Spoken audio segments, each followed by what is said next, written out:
I did everything right and they indicted me. And I don't know what the I'm doing. Antifa!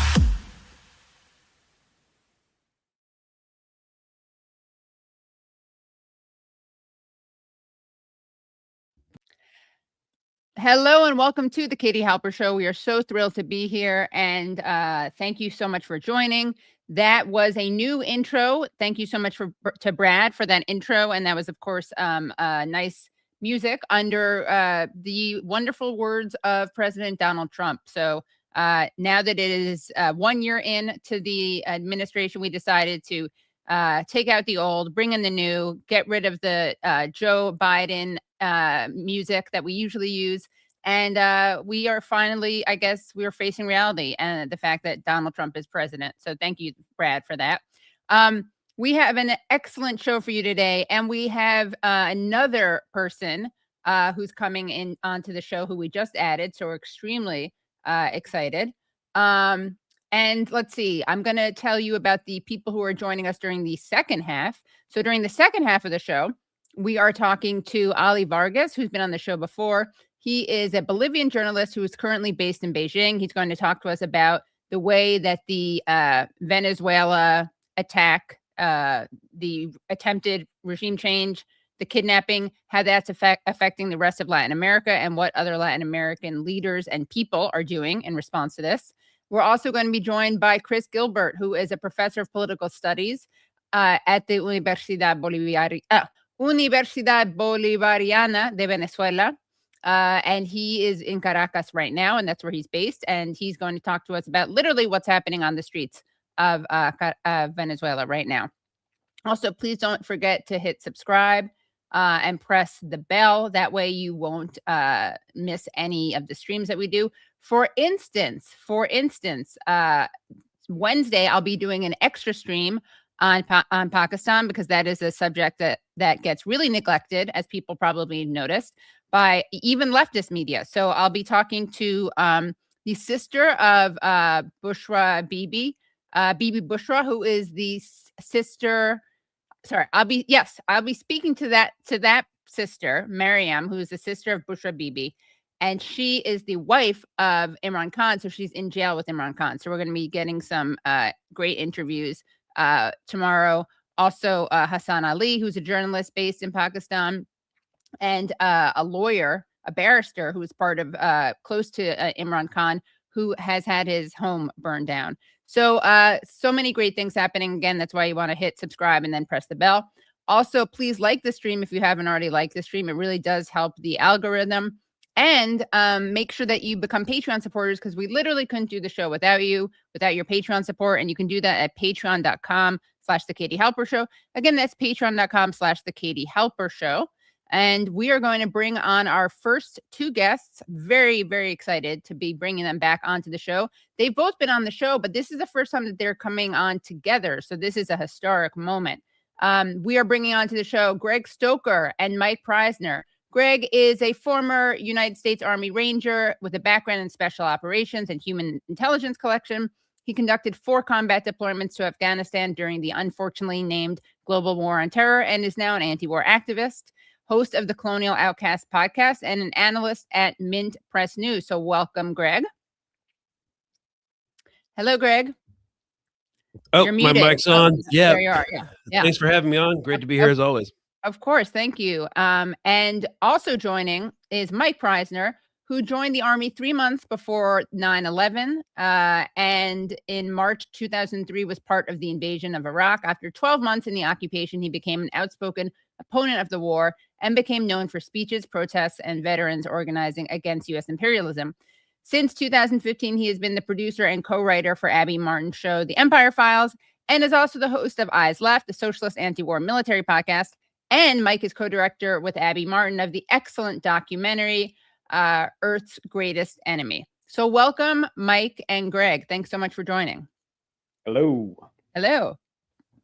So I would love to start out by asking you what you think the world needs to know about what is happening in Venezuela, based on your military experiences. or based on your analysis of the military?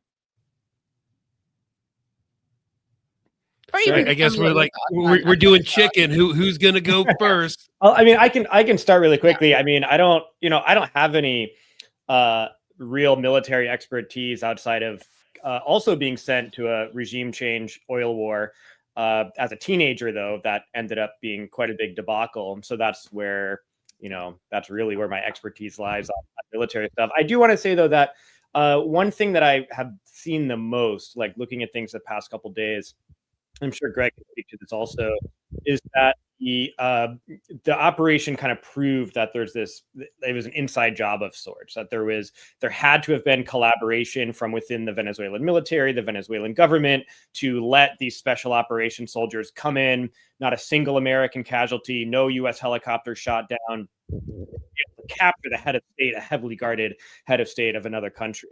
And I think that is an interesting indicator of how, I think people recognize that the United States is the biggest, most powerful military in the world, and with the most advanced elite special operations and most heavily armed and well-funded special operations and intelligence services in the world. And so really, when you look at a country like Venezuela, that is a poor country that doesn't have anywhere near the arsenal, the training and things like that the U.S. has, people can kind of know in their minds that the U.S. has a very powerful military, but then when a very powerful military carries out a surprise attack very effectively, they're a little bit surprised. And so I think it's not surprising to me. And of course, we don't know all the details. And we know that a number, close to 80 people were killed. Like his entire security detail was massacred. It kind of isn't surprising to me that the most elite of the U.S. special operations were able to bombard the country after training for a very long time on mock replicas of the presidential palace. So, I don't know, Greg, if you agree, but I feel like it's doesn't look like there was inside collaboration. It looks like just this is what the U.S. military can do. The full weight of the U.S. military can do. Yeah, I kind of grew up in that community. When I was in Ranger Regiment, like a couple of my squad leaders ended up going to Delta Force. We did joint operations with them.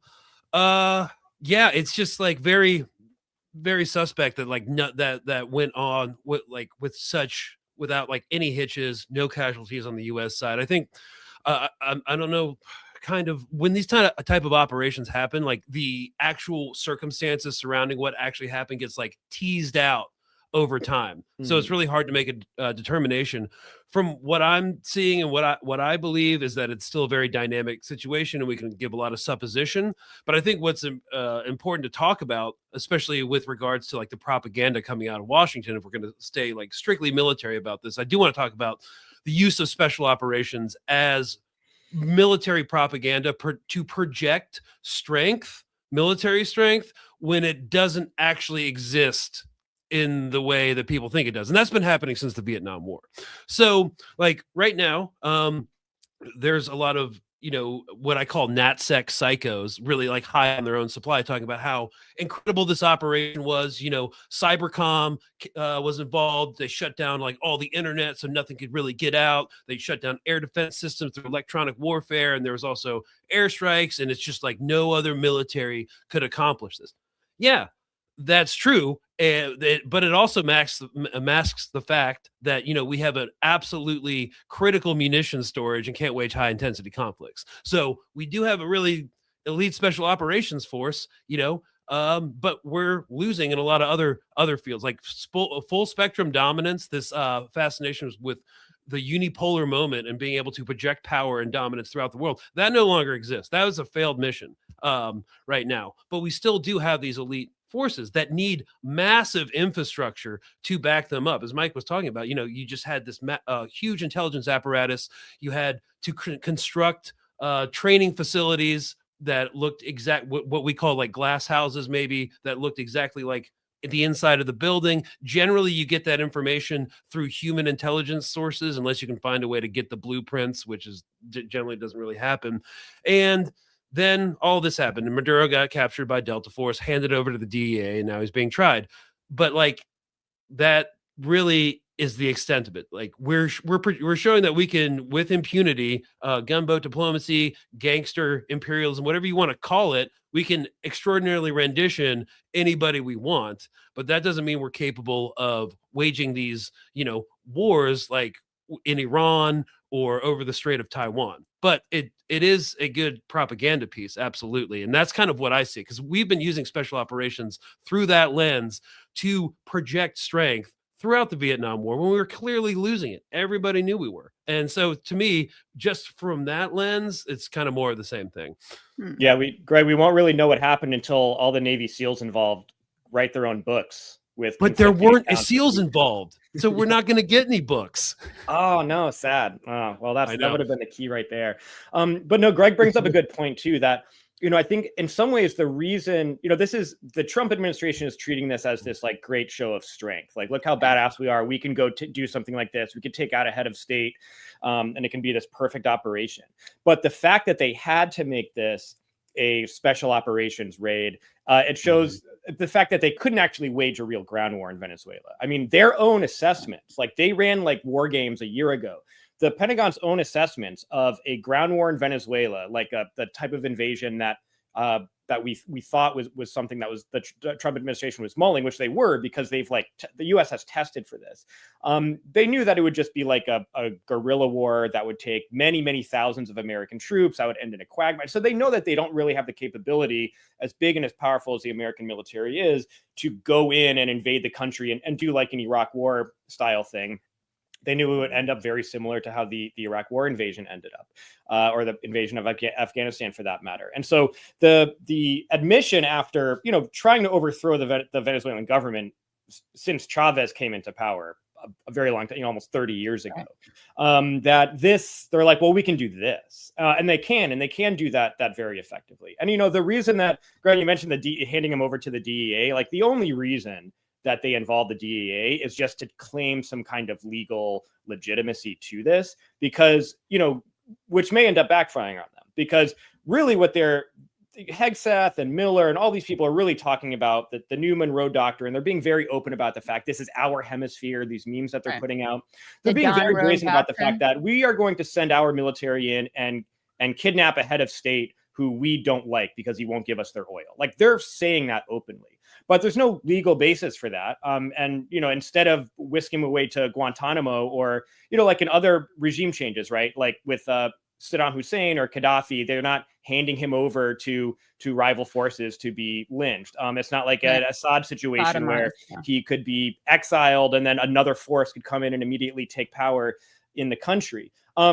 They had to do something with him. And so to pretend that this was like a legal thing, like, well, he's wanted by the DEA for drug trafficking, even though he doesn't make it on the DEA's annual list of major drug threats in the world. He's not on that list. But that is just this kind of cover. Otherwise, you're just admitting, yeah, we're just going and doing this war crime. But the downside of that for the Trump administration, for this temporary legal veneer, is now they have to try this in court. And the judge in this case is not like he's not a Trump appointed psycho. He's just like a regular judge, I guess. And so, they're going to have to prove this thing. And, and one of the charges on Maduro is like possession of machine guns, which I guess you can try any leader of any country with that charge, unless they're like Costa Rica. Right. Well said. Yeah. And, I kind of differ from a lot of people that voices in our space. To me, it doesn't seem like an Iraq 2.0. I mean, the oil thing, obviously, but for me, it's more Panama. Just to remind people, Noriega was our kind of anti-left puppet, paid CIA informant in the region. And, he actually did get involved with the drug trade, and he was on one of our biggest strategic assets, the Panama Canal. And, it came from a time, and one of the reasons we took Noriega out was because he was just too big of an embarrassment. We were waging an information war against capitalism versus communism, the U.S. versus the Soviet Union. So we did have to have some pretense of doing things the right way. So, and he was a pretty egregious dictator. Still, the UN condemned it, made a resolution about it. Still extrajudicial completely. But yeah, we black bagged him and also handed him over to the DEA, brought him back to the United States. He did decades in prison, did it like a gilded exile in France, as I recall. Right. But it's kind of more similar like that. what makes the Panama situation a little easier is because there was already like an elected official that, you know, people were somewhat excited about, you know, as opposed to Noriega. That doesn't exist in Venezuela. First of all, there's too many factions. There's factions within the military itself. Some of the parts of the military are going to be loyal to the Bolivarian government. Some parts or some people within the military may have sold them out at the same time. So it's an incredibly complex and dynamic situation. And when you hear like hawks like Rubio and, you know, whoever else in DC saying, well, this is what we want to happen, this is what they don't really have a plan. You know, Rubio, if it was up to him, we would have like activated the 82nd Airborne and like jumped into, you know, whatever. But, you know, he's not able to do that. Now, he has been able to parlay divergent, not opposing agendas within the White House and within the cabinet. Like, you know, Stephen Miller, he's off doing his own like domestic war on the home front. Pete Hegseth wants to put the U.S. military in a more pugilistic footing. Donald Trump wants the oil. He was able to parlay all of these things together and get this operation to happen in the first place, even though there was a lot of pushback, even at like the Pentagon. But this is the extent that we're able to go and willing to go politically. One thing I did want to point out, like, this is no longer the Cold War. We are the unchallenged hegemon, and we're finally acting like it. We're just like soft power does not matter anymore. Everybody get in line or you're getting the stick. Yeah. That's the most concerning thing for me. I mean, I don't believe they have a plan either. You know, plans are hard. Chaos is easy. And so, you know, that like with the legal case, like the case could end up just being thrown out. And then what's going to happen? You know, they're going to have to send him back defeated and probably maybe even backfire in a way that this is actually unifying Venezuela in a way that hadn't before and increasing Maduro's popularity in Venezuela. That's yet to be seen. But, you know, the fact that Trump, you know, we know that the kind of guy Trump is, like, you know, he's kind of nuts and he's very enamored with television and optics and things like that. I think the experience of him watching the live feed from the raid and not just watching it as an observer, but being like, I am the one who did this. And the fact that it was a successful mission, you know, the fact that they started saying, he's just like, this was awesome. I can do this anywhere. And he can kind of do it anywhere. And so I think that's the scary thing at this moment, and where I think opposition to it and people can make a decisive difference in the days ahead. I mean, we are starting to see a pattern here, because when Israel just out of nowhere kind of like bombed Iran, he was in the Situation Room being like, you know what, that's cool. Yeah, exactly. We do it better. Yeah. Like, what's up with these B-2 bombers? Like, I want my like moment where I get to like bomb something. So he did seem very giddy. Like, he got his like Osama bin Laden Situation Room pick that Obama got. With Twitter on instead of like just searching Venezuela. What are people saying about me in Venezuela right now on the big screen in the Situation Room? Well, it's interesting. Oh, right. Yeah, that was insane. But it's interesting that you know, the U.S. and Israel likes to talk about their shared values. And I guess what we're seeing with this is kind of yet another example of shared values, right? Total disregard for the rule of law. And while pretending to be this democracy, a beacon of democracy.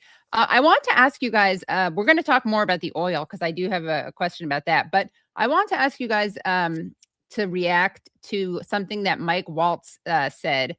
He was talking about the U.S.'s intention at the UN Security Council meeting on Monday.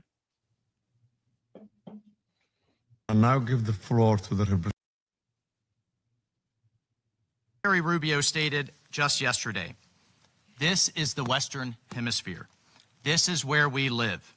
And we're not going to allow the Western Hemisphere to be used as a base of operation for our nation's adversaries and competitors and rivals of the United States.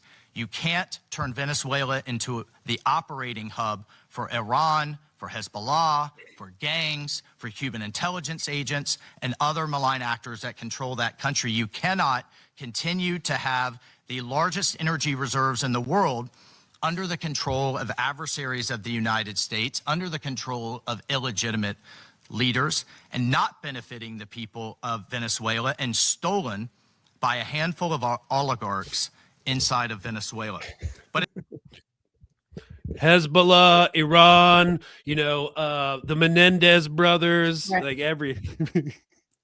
Suddenly Yeah. they don't like a handful of oligarchs. I know. I know they sound like, what are they, like Bernie Sanders? Yeah. Yeah. I mean, I really, it's hard to respond to Trump administration people because they're just so brazenly and openly colonial. Like, and I think that a big hallmark of this administration, and you can see it most clearly through like the social media posting, it's just like the one glue that holds all MAGA together, right? Like they care about pedophiles, like QAnon helped propel him to victory, yet he's probably the top guy in the Epstein files. That doesn't actually matter. Like, they're the peace party, the anti-war party, but when he starts doing a bunch of wars, that doesn't really matter either. Like, the big glue in MAGA is like racism and jingoism. And so this kind of celebration of like, we're not going to apologize anymore for being an empire or pretend that we're not an empire. And we want to display these like really hyper nationalist, militaristic types of posturing, and then actually doing it and going and actually carrying out these grand acts of violence to make like memes out of them. I mean, it's really just like this policy that they've continuously done, like with the ICE hype videos and things like that. It's throwing red meat out to this like racist and jingoistic sector of the MAGA base, which is not the majority of the population and doesn't even represent all disaffected people who ended up voting for Trump. But when it comes to this open posture of like, yeah, like this is our hemisphere, we should control this part of the world. I just encourage people really to look into the history of Latin America and how it has suffered as a colony for centuries. Like, it's been really heartening during the Gaza genocide to see how many people kind of woke up to the situation by understanding Palestine as a colonized people and nation, and understanding the historical perspective of why we should support Palestine and support Israel instead of looking at the last couple decades. Well, Latin America has that story too, and Venezuela has that story too. I mean, we're talking centuries of brutal colonialism, and the last 100 years being dominated by American colonialism and American imperialism. And those are some really harrowing stories. I mean, even in the 80s, like the U.S. operations, I mean, this is like ISIS level brutality stuff that was wrought on the people of Latin America by these forces that the U.S., that Trump and his people are now kind of saying are going to reassert themselves. Yeah, and of course, there's that famous quote. I mean, just speaking to the legacy of devastation that the United States has wrought on Latin America. I mean, there's this great quote by Porfirio Diaz, who was the Mexican president during the 19th century. And he said, "Poor Mexico, so far from God, so close to the United States." So that's the punishment of so many countries who are near the United States. Trump says they're next. Yeah. After Cuba, I guess. Yeah. So what is next? I mean, what do you think? What is this going to open up and lead to? If you're watching this now, you're in luck because this whole thing is free for you, and it's up to see. If you're watching this later, there may be parts of this that are Patreon only. And so to see the full stream, you're going to want to go to patreon.com/The Katie Halper Show. Again, that's patreon.com/The Katie Halper Show. And we are going to, let's see, where are we in likes, Brad? How many likes do we have? Let's see, I can actually check. I think Brad is frozen. Oh, no. I am seeing, well, not too bad, about half. Oh, all right. Not too bad. But guys, we need this higher. So I know that half of you are not hate watching this. So let's get it to higher. We're not even at 50%. And again, I know you guys are not hate watching this, at least I hope. And that's in the horizontal one. But what about in the vertical one? That will be interesting. We should like pit people against each other. Which audience is more enthusiastic, Brad? The horizontal audience or the people watching on their mobile phones? Well, I think that it varies from week to week. Right now, I mean, if you go in. Oh, well, right now, and Andrew just said now we are 332 away. Wow, that's great. From subs, yeah. So yeah, I would say this week the horizontal takes it. All right. Well, wow, mobile people. Okay. Though the vertical, there was a very nice super chat from Anthony Aguilar earlier. Oh, hi, Anthony. Oh, yeah. We have to have Anthony on soon. And we're going to have him on within the next month. Definitely. Yeah. Okay, great. So let me see. Where are the super chats? I can't. For some reason. Oh, I see. Let's see this Anthony one. Oh, Anthony Aguilar. 3 of my favorite people: Katie, Greg, Mike, Patriots. Thank you, Anthony. And then don't worry, bruh. Oh, sorry, I didn't mean to. I'm not sure if that's a joke, but anyway. Well, we are going to keep the show going. So we just spoke to 2 people who are in the military. Now we're going to speak to 2 people who had very different perspectives. And they are located not in the United States, which is a very important perspective to have in the first place. But that's not all. They are so much more than that. So we're going to be talking to Ollie Vargas, who is a Bolivian journalist who is now based in Beijing. He's going to talk to us about what the view from other countries in Latin America is like right now. And we're also bringing onto the show, making his Katie Halper Show debut, very exciting, Chris Gilbert, professor of political studies, Universidad Bolivariana de Venezuela, co-host and co-creator of the Marxist educational podcast and television program Escuela de Cuadros, and the author of the book Commune or Nothing, Venezuela's Communal Movement and its Socialist Project, and a contributing editor at Monthly Review magazine. So welcome, Chris, and welcome, Ollie. Hi. Thank you, Katie. Of course. Chris, you are, okay, now you're unmuted. Okay, great. Welcome, Chris. I'm happy to be here, Katie. Thanks for coming. So Brad, by the way, I just forwarded you some photos that Chris was kind enough to, okay, you got them? Okay, great. So let's, I guess I wanted to start with you, Chris, because you are actually in Caracas as we speak. What are you seeing on the ground, and how does what is happening on the ground differ from the way that Western media is covering it? Well, it differs in an extreme form. I'd like to back up and begin at the beginning. You know, we were bombed here in Caracas about 2 a.m. on Saturday morning, and the bombing lasted for about 45 minutes. Very early in the morning, we got communiques from the government explaining what was going on. And then the defense minister, Vladimir Padrino Lopez, spoke to people and indicating the military was loyal, that the country had been attacked by the United States. We learned the sad truth that Nicolas Maduro had been kidnapped. Nicolas Maduro and his wife, Celia Flores, had been kidnapped and taken to the United States. But during the course of the day, you can say that we did everything right here. People remained calm. All the protests in the streets were in favor of the government. All the demonstrations were in favor of the government. I didn't hear a single slogan from the window against the government. And people did the normal thing here, which is kind of understood that you go to Miraflores Palace. That's the kind of playbook we had from the coup d'etat in 2002, the anti-coup d'etat in 2002. Everyone comes down to Miraflores to defend the president, to defend the country. And that's exactly what happened. So we saw a spontaneous manifestation the first day. Open mic, actually. There was an open mic in front of Miraflores with people giving everybody from grandmothers to young people to motorcycle riders, to some parliamentarians giving discourses, spontaneous discourses, very impressive. And then at 3 p.m., we had Delcy Rodriguez speak. Delcy Rodriguez, again, did everything right. She, according to the Constitution, according to the plan, Constitution and plan, she is the acting president. She insisted that Nicolas Maduro be returned. She gave the lie to the claim that Trump had uttered a few minutes earlier that she was collaborating with them. She said, we're not collaborating with you at all. She said, this is a colony of no country. And she guaranteed, not only through her words, but through the image, because she had the defense minister on her side, she had the foreign affairs minister at her side, and she had the interior minister, Diosdado Cabello, at her side. She guaranteed that the chain of command was intact. And then later in the day, she was sworn in as acting president. Nicolas Maduro remains the unique president of Venezuela. So we did everything right. I think we have the lessons of the many attempts that have occurred against this revolution in the past, and a certain kind of anti-imperialism is in people's bones here, and they knew what to do. And so we've had both, serenity, but also determination here.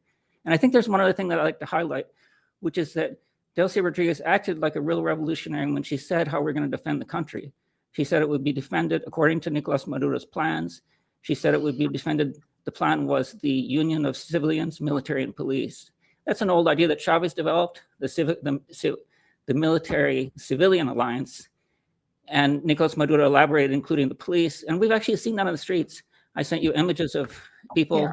That was the Sunday march. The Sunday march had the armed people come before Miraflores. And this, of course, is the formula for resisting and even defeating a superior military enemy. You bring the whole people together. You rely on the people. Arms were given out in the barrios on Saturday morning. Look at that. There's a woman. I mean, not to sound reductive or old school, but this is not something you see every day. So you, two women holding arms. Yeah. Weapons. Yeah. Yeah. Exactly. And that's what you see today. I mean, that's what we see throughout the day, especially in the night. The streets are occupied by armed civilians. And I have to say that's a total proof that this is a democratic country. If you have the people in arms and therefore the people are empowered, then the only way you exist is because you're a democratically approved government. That's why all of this BS that you hear from the United States government, they actually don't even try to construct coherent lies. One day they say Nicolas Maduro is supposed to be a drug trafficker, which is completely absurd. The other day they retreat that. They say that he's killed people, millions of people. There's absolutely no. I've seen how the government manages protests here. It manages it with a great deal of tranquility, with restraint, even though the protests are often of a fascist character, which is what we saw in the last decade. Or then they change discourse and talk about corruption, which is also absolutely false because Nicolas Maduro has fought against corruption very aggressively. He recently took out an extremely corrupt minister, put them in prison and the whole team around that minister. So, and as a result of that, that's the other thing is that Maduro has been a successful president in almost in every sense, essentially. Not only did he figure out how to overcome the blockade, a task that was extraordinary, there was this cruel, even genocidal blockade against the Venezuelan people, but he managed to get around that through different techniques. And things have improved markedly over here over the past 5 years. And then the most amazing thing, the real thing that proves that Nicolas Maduro is a revolutionary is that having overcome the worst of the blockade, he once again turned to the social programs, he turned to the communes, he turned to building socialism. So whatever they say, Nicolas Maduro is a popular president, he's a revolutionary president, and he has the support of the people. And I want to end with one last thing in the revolutionary playbook.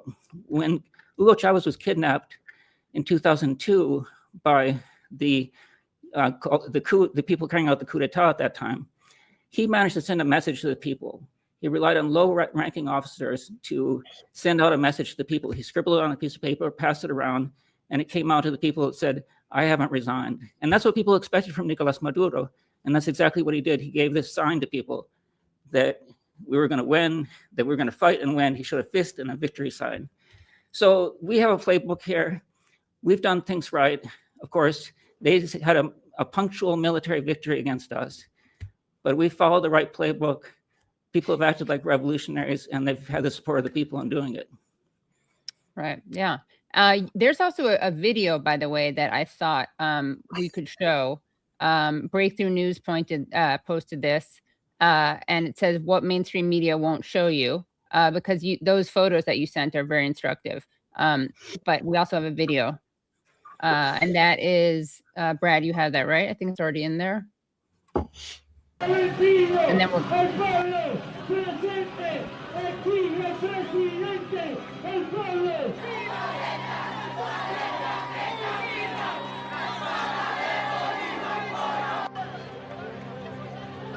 So what do they sing? Either of you can tell us. You can just watch a little bit. They say the united people won't be defeated. Right. This is a big avenue. This is the march from yesterday. They had to choose a very large avenue to include all these people.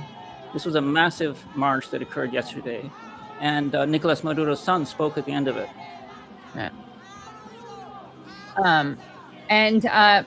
Ollie, I want to get your insights. We're going to be talking again, as I've said, about the way that the rest of Latin America is experiencing this. We're also going to be talking to you about the view from Beijing, which is where you are based right now. But you posted a video that I think is pretty shocking, maybe shocking to some people. It's of Diosdado Cabello, who is Venezuela's interior minister, and he's going around this. I'll say what you. I'll read your tweet, and then we'll show the video. So Venezuela's interior minister Diosdado Cabello is patrolling the streets of Caracas right now, ensuring that order is maintained and that U.S. collaborators do not attempt anything foolish. So let's take a look at this video.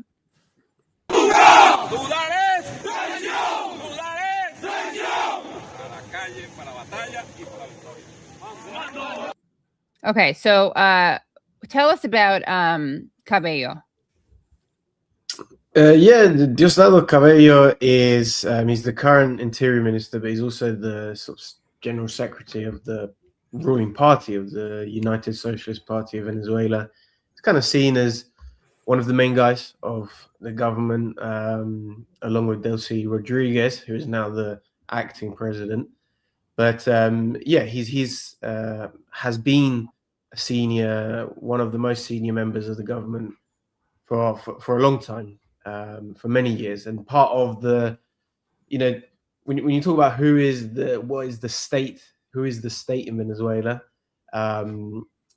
is not a one-person sort of personalist regime where one figure sitting in the presidential office presses a button and everyone has to, and then that's how things work.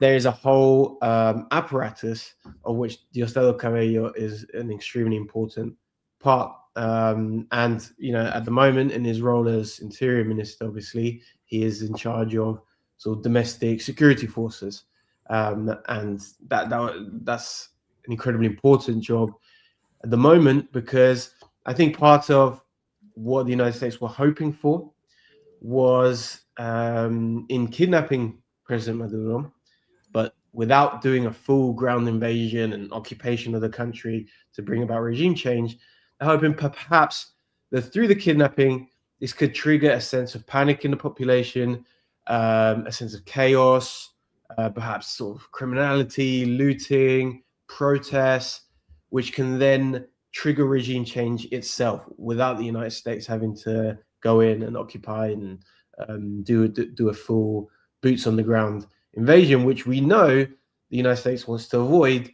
because of how costly that would be, because of how unpopular that is within the United States, and the very real possibility that they wouldn't win in such a conflict, but precisely because of some of what Chris talked about, the sort of civic military union within the country. That means that it wouldn't be a war between two standing armies, but a much more unconventional conflict, which the United States, over the course of history, has not always been able to win. So I think the United States was hoping that a breakdown of order could do that work for them, but it's people like Diosdado Cabello who have to ensure that doesn't happen. But of course, that's a task that's much wider than just the security forces. That's the media, the official channels of communication that the state has in Venezuela, that has kept people informed and calm, and shown people that the elected Bolivarian government is still in charge. There is no breakdown of institutionality, and therefore can avoid this scenario of chaos. Yeah. I wanted to, and I have more questions for you, Chris, of course, but I wanted to ask you before we move on, Ollie, you have spent a lot of time in Bolivia. How does this coup and kidnapping, attempted coup, kidnapping, how does this compare to what happened in Bolivia? What are the parallels and what are the differences? Well, Bolivia had a coup in 2019. And that was a regime change in that the government collapsed. The government was overthrown by the military and the police, of course, with the support of the United States. But that's, of course, a very different scenario to what happened now. I believe if the moment that the Evo Morales, the president at the time, was forced out, all of the institutions of the state were no longer able to function in a normal manner, and the forces backed by the military and the police were able to take over. Immediately, for example, the state TV channels were literally ransacked, looted. People went in and threw everyone that was working it out and took over the signal. Taking over airports. These are the kind of things that you get in a full regime change. Now, this is not what happened, obviously, in a few days ago on January 3rd, where yes, Donald Trump puts out this post on his social media saying Maduro's been captured, job done. We've taken out the enemy, but on the ground, the government still had control of the institutions of the state. The communications of the government were still, running live on air and communicating everything that was going on to the population. So this was not. We can see the difference between that situation, which was a coup, and to the situation in Venezuela, which was a kidnapping of a head of state, but where the state itself is still intact and is still fighting for the defense of his national territory, for his national independence and its natural resources.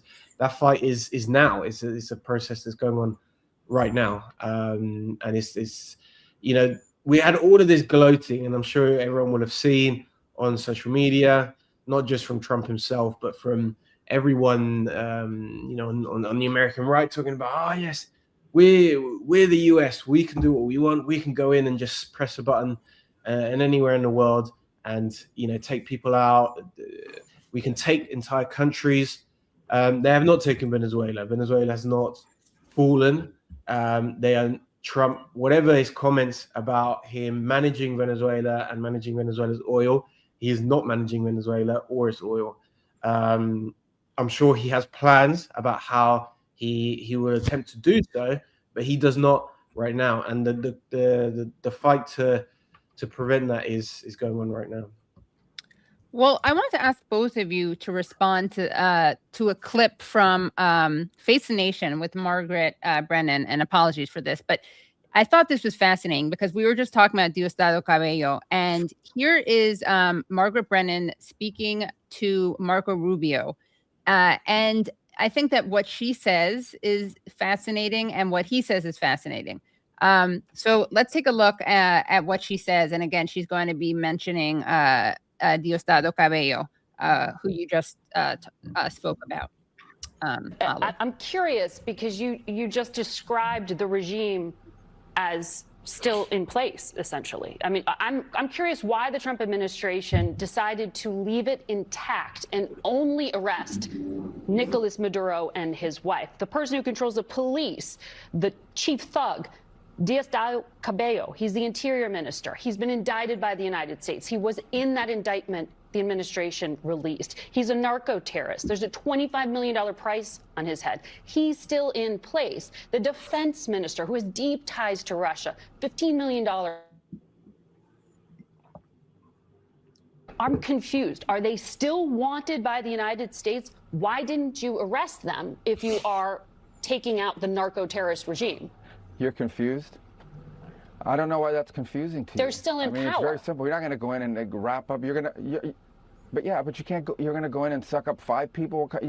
They're already complaining about this one operation. Imagine the howls we would have from everybody else if we actually had to go and stay there 4 days to capture 4 other people. We got the top priority. The number one person on the list was the guy who claimed to be the president of the country that he was not. And he was arrested along with his wife, who was also indicted. And that was a pretty sophisticated and frankly complicated operation. It was. It is not easy to land helicopters in the middle of the largest military base in the country. The guy lived on a military base.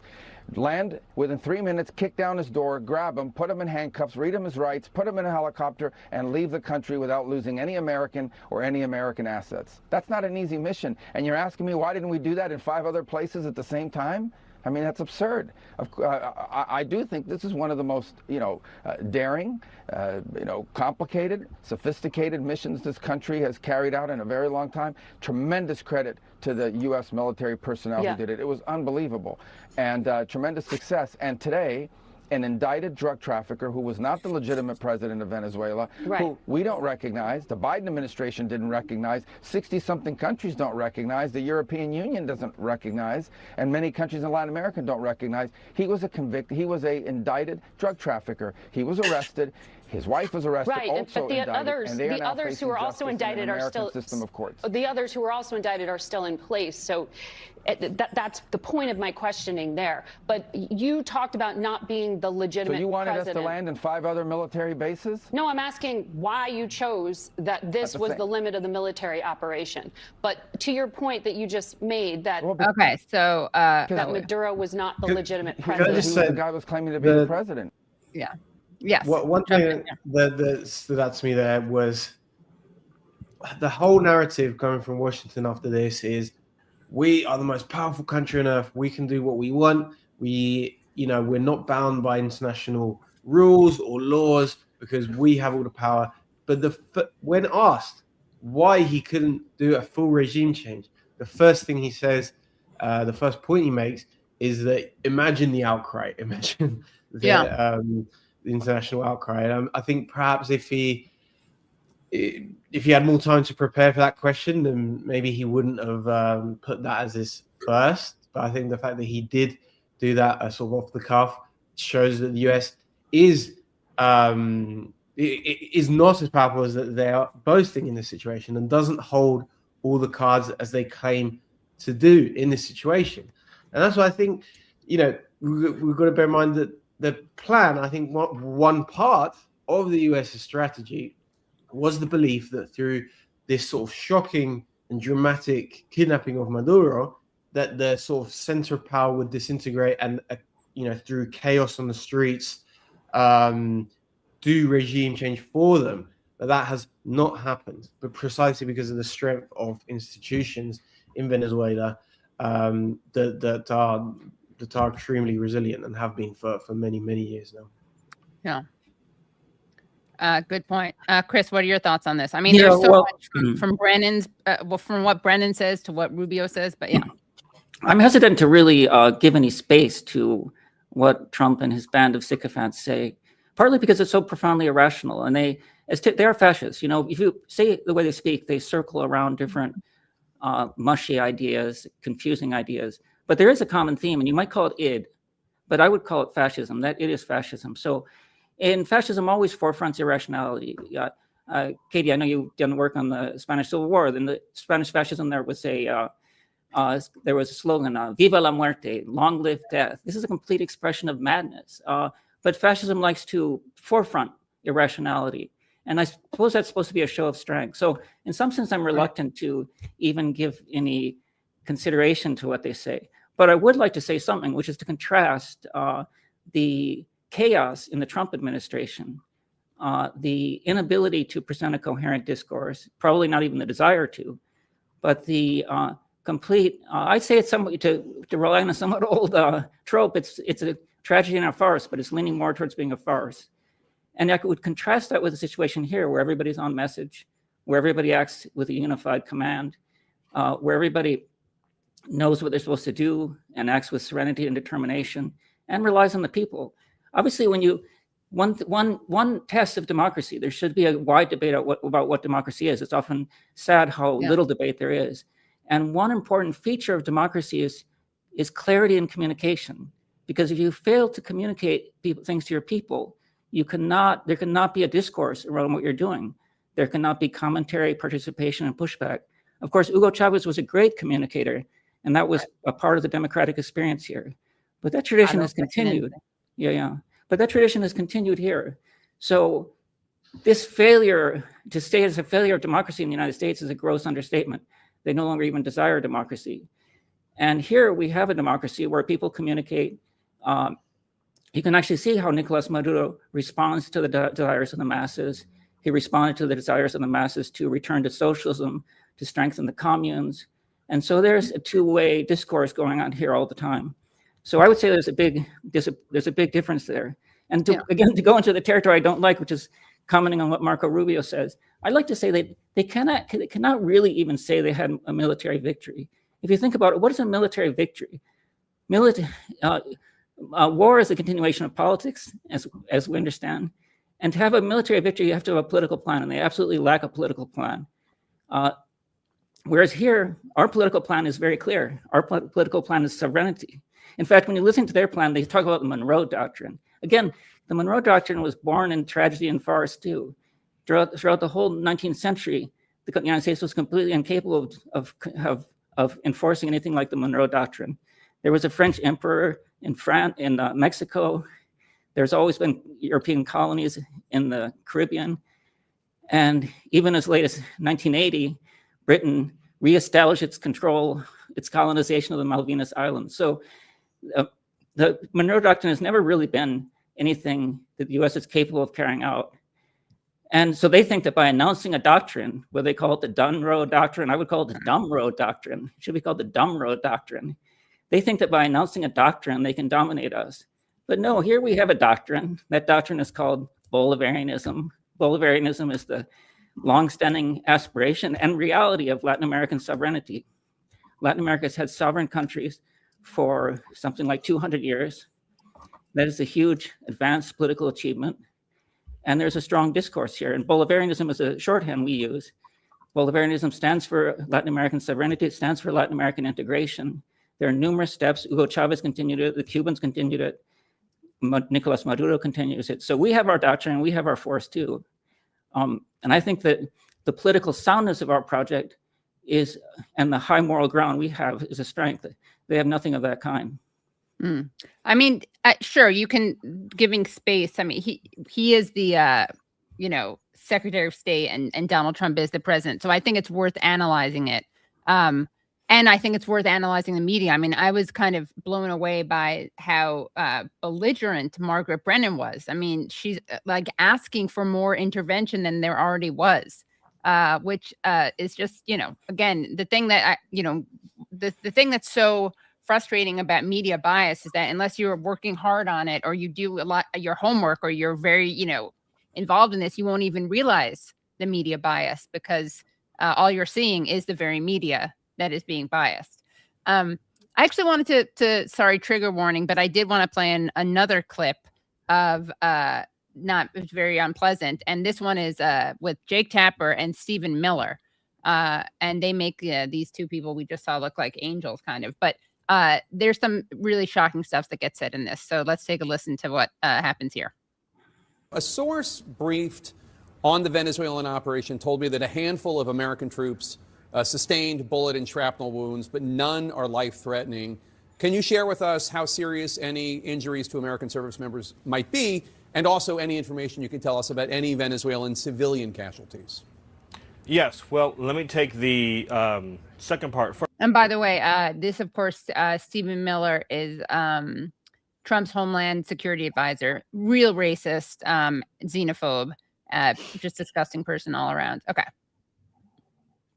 First, which is that the overwhelming share of casualties and fatalities that were inflicted were against the Cuban Guard that had exerted control over the people of Venezuela. So what many don't realize is that for years, Maduro stayed in power through an illicit deal with Cuban communists to provide his security, because he didn't trust his own people to keep him safe. That is how much he was hated inside of Venezuela. So what our special forces encountered when they did that daring midnight assault into Caracas were armed Cuban guards, and they sustained massive numbers of casualties. I can't give you an exact number. The numbers that you've seen in terms of the Cuban guards publicly reported are probably lower than the actual number that were killed. To your first question, no, none of the, at least as I've been briefed, none of the injuries are life-threatening. Everybody is stable. And it just underscores the remarkable skill, precision, courage, and capability of our special forces.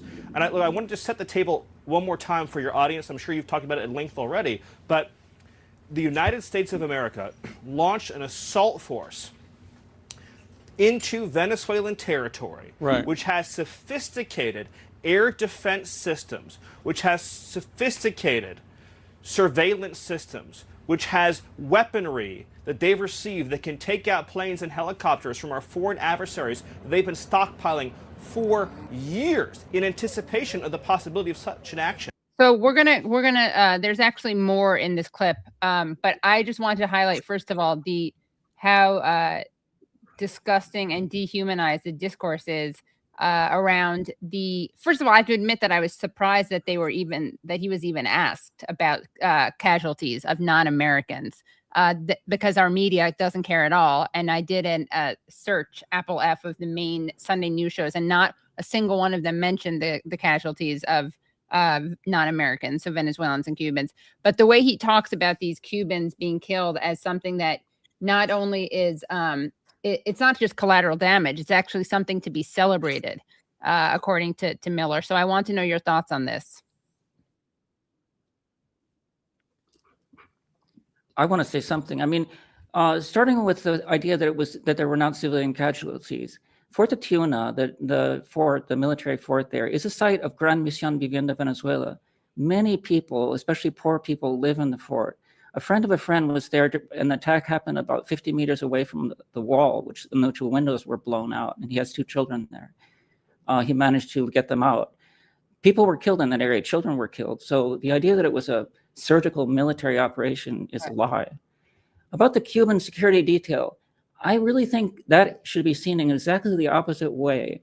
First of all, it's not the case that all of Maduro's security team was Cuban. Part of it was Cuban. All of them died. What does that mean in political sense? That means all of them were loyal. That means complete revolutionary commitment. And also the fact that some of them were Cubans, maybe half of them were Cubans. What does that show? That shows revolutionary internationalism. That shows confidence in the Cuban people. That shows that Latin American people are one people. How can that not be considered a victory? So I think, and also there was resistance. Even though the United States took out the advanced anti-aircraft systems, they did shoot back at the helicopters and they hit them. So, and also, even Trump, again, I hesitate to mention his words, but he admitted that the security detail put up a fierce firefight. So again, this is a political victory on our side. It's proof of our revolutionary cool-headedness.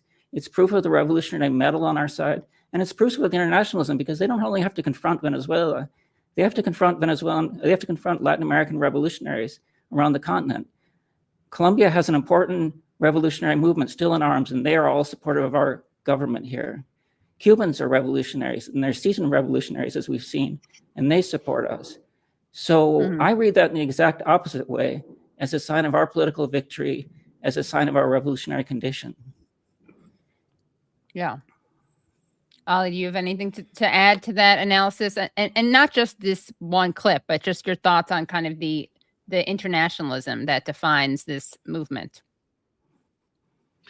Yeah, of course. And, you know, the history of the Bolivarian revolution in Venezuela is fully tied up with the Cuban Revolution, and also the wave of social movements across Latin America. And Chavez's vision was always to build a movement that was, not just inside Venezuela's borders, but that united the whole of the continent. Now, I think the reason that the United States is able to do operations like this, to kidnap presidents, heads of state, to carry out sanctions regimes, is the division of the divided nature of Latin America and South America at the moment. The strongest moments of Venezuela, throughout the 2000s, especially, was the years when you had this strong bloc. What's called abroad as the so-called pink tide, but the wave of governments in Brazil, Argentina, Bolivia, Ecuador, and beyond, that created such a powerful sense of unity, in which they had organizations of integration, which they had massive economic and political cooperation between these governments. And through that unity, we're able to push back attempts at intervention from the US.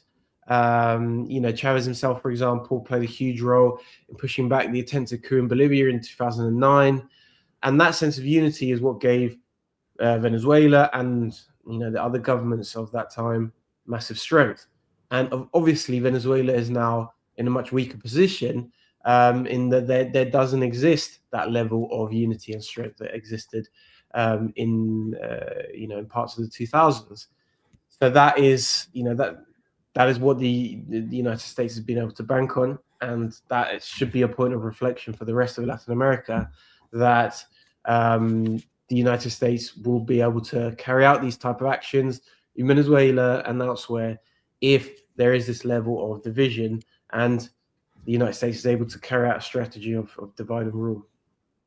All right. Yeah, I wanted to ask you guys about more about the discourse surrounding what Maduro is doing or what he's done and what's happening in Venezuela. There's a lot of talk of like intrigue and people selling people out and backstabbing. What are your thoughts, especially you, Chris, as someone who's there, on what is happening and politically? I have to say that the idea there's been betrayal is completely flies in the face of every piece of empirical evidence there is. As I indicated, the government responded with unity and determination and loyalty from the beginning. If you think about, I mean, just to put things in perspective, if you think about it, we've seen what betrayal means. Because in 2002, the Navy, the Air Force, and the Metropolitan Police went against the government. They went to the streets. A group of people took Altamira Plaza, and they held it with arms for several days. This is what division looks like. This is what betrayal looks like. There's nothing of that kind that has happened here. So I don't know where people let their fantasies run, but it seems to me that those kind of fantasies represent, on the part of people who even consider themselves progressive, those fantasies represent a kind of latent colonial desire. I think that you should think about what has actually happened here. And there's been absolutely no indication of betrayal. One relevant fact I think people should think about is that Nicolas Maduro decided to go on doing politics somewhat as normal. The very day he was captured, he had received a Chinese dignitary. And so he was not being especially careful about his whereabouts. He had to go around the city in a motorcade, which obviously exposes him. So he made the political decision, the brave decision, to go on doing politics to present to the people the sense that he wasn't afraid. And that's probably why they're able to locate him and carry out this attack using high-tech weapons, which I don't really consider to be an important victory. If we think about what people should not forget the lessons of history, the lesson of Vietnam, the lesson of Algeria, even the lesson of Afghanistan. You do not dominate a people through high-tech attacks. We're giving up on our own revolutionary heritage if we don't realize that with commitment, with discipline, with unity, even a weaker but more committed people can defeat a more powerful enemy. That's why when I hear things like Vijay Prashad has invented a term, the angry tide, that's very good. Okay, he's coined a term, the angry tide, which is the opposite of the pink tide, and it represents a threat to the pink tide. Okay, so the tide exists, but the tide is not the ocean. You shouldn't conflate the tide with the ocean. There are many progressive forces here, not only pink forces, but red forces. Mm-hmm. Cuba is a red force. The Colombian guerrilla is a red force. And we have people who are quite red here and willing to stand to the last. So I think that this is not a situation in which we should overestimate our own weakness faced with this enemy, nor should we overestimate Latin America's condition. Of course, we have lost Chile, we have lost Honduras, we have lost Argentina in a terrible way to a terrible kind of fascist leader. But there's also, what has been accumulated here in terms of revolutionary lessons, revolutionary memory. And I think we've seen that memory, that collective memory play out here in Latin America. So I want to push back against some of these ideas that you see circulating that the government has no choice but to accept the terms of what Trump is offering. That's absolutely not the case, especially if you see the political chaos on Trump's side, even the elite rupture. Think about the fact that they've been unable to produce elite rupture on our side, but they did have elite rupture on their side because Alvin Huxley from the Southcom decided he wasn't going to take it any longer and left. I'm talking about the admiral that headed up Southcom who resigned at the end of the year. So elite rupture is on their side. And I think here we shouldn't underestimate our own forces and our own capacity. And I think what we've seen here in the last 72 hours in Venezuela is a perfect sign that we do have force here. Even internationally, if you think about it, we've had responses from allies around the world. If you count by population, you know, China supports us. There were mobilizations in Pakistan. There were mobilizations in the cities of Europe, in the cities of the United States. So count the numbers, and you'll see that that's more on our side than on their side. Yeah, and we definitely agree with Chris against this sense of defeatism that has, understandably been expressed, especially on social media. We live, especially in the Twitter age. Big events in the world happen, and it's easy to lose one's head, and you're seeing 100, sensationalist takes coming at you 100 miles an hour. It's understandable that people can sort of get panicked and think that the world is coming to an end. But I think we have to sometimes take a step back and look at the big picture. Of course, the US military is a much more powerful force than the military of any single Latin American country. We've always known that. We've always known that the United States is more powerful than any single Latin American country. And we know that the divided state of Latin America has put Venezuela in a weaker position than they have been in the past. But this isn't some, we're feeding into Donald Trump's intentions with his shock and awe tactics by accepting that, because the Latin American left has been through much worse moments throughout its history.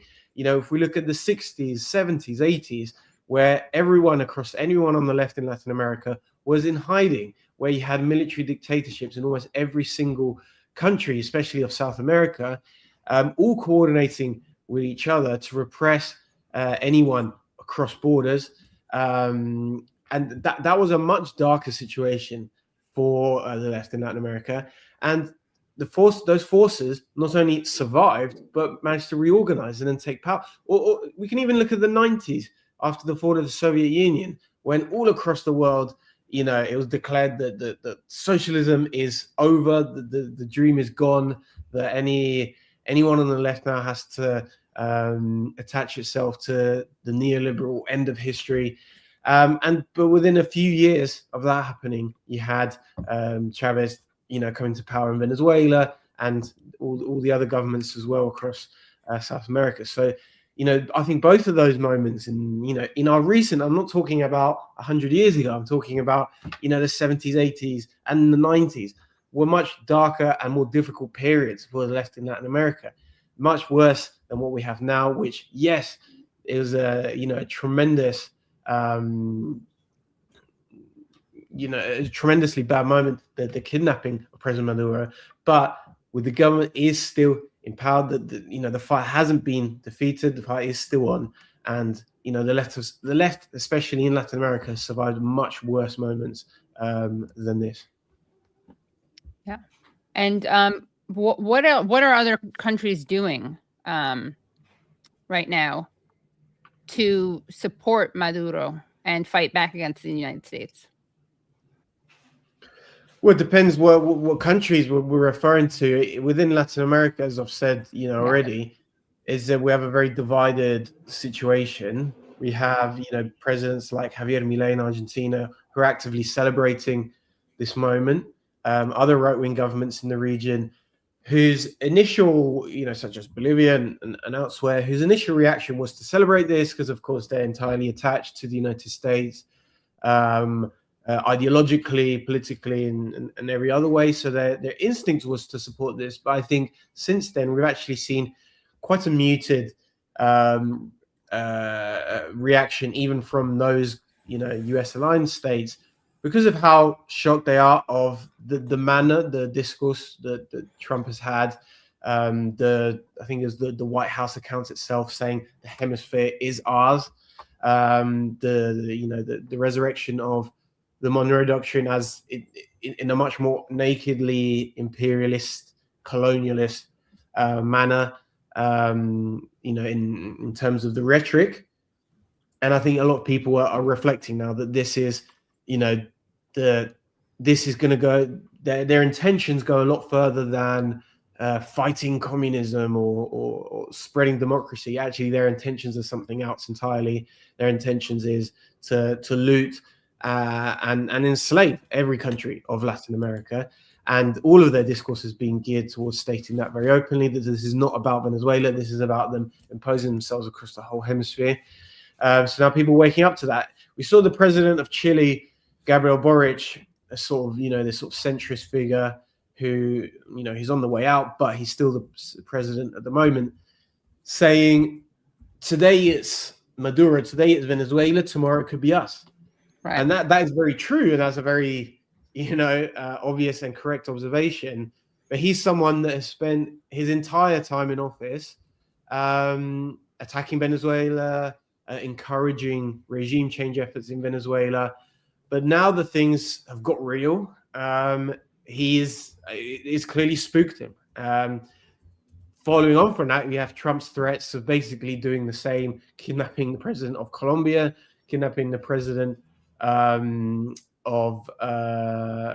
Mexico. And I think we can see a situation in which the extent in which the US rhetoric is going so far that they are, I think, risking alienating their own allies in the region. And as people, behind the scenes are going to take a real evaluation that the United States does not have best interest of any country in Latin America at heart, and that this operation was not just about Venezuela. Well, I wanted that's very encouraging, and I do think that this is something that has touched people around the world. I wanted to show people, since we've been talking about democracy, and since the United States likes to present itself as democracy and Venezuela as, the antithesis of democracy, I thought that you guys would be interested, and the audience would be interested in a video of a 22-year-old woman in Grand Rapids, Michigan. Her name is Jessica Plichta. She's 22-year-old preschool teacher, and she's an anti-war organizer from Grand Rapids, Michigan. She was speaking during a protest to an ABC affiliate about this protest and about Venezuela. And let's take a look at what happened to her. I'm sorry, Katie, but I don't see that. Oh, that is sorry about that. That would be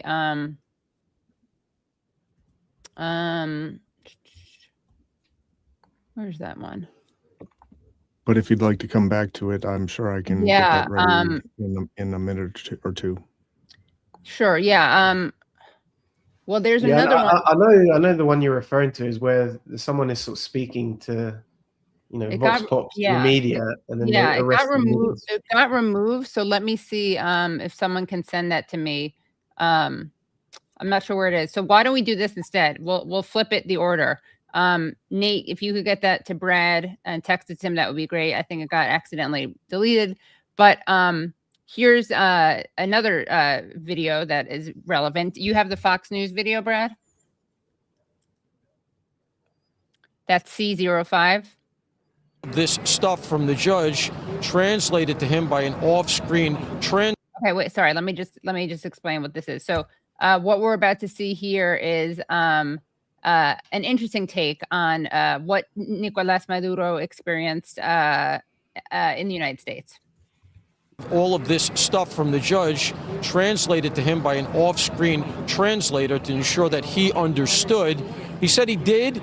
Interestingly, he said after the judge read him a version of Miranda Rights and included the fact that he had the right to potentially be released on bail, Maduro said he was unaware of those rights. And it struck me that he's coming from a very different legal system, because it seemed like he had never even conjured the notion that he's entitled to an attorney, he may be able to apply for bail, and he has the right to use, to stay silent. He has the right that none of the material that he has said outside the purview of counsel necessarily has to come in. So it was interesting to see him sort of taking that in a system very different from the one I'm sure he's used to. So okay, he's apparently really touched by the rights afforded to him in the United States. Any thoughts on this?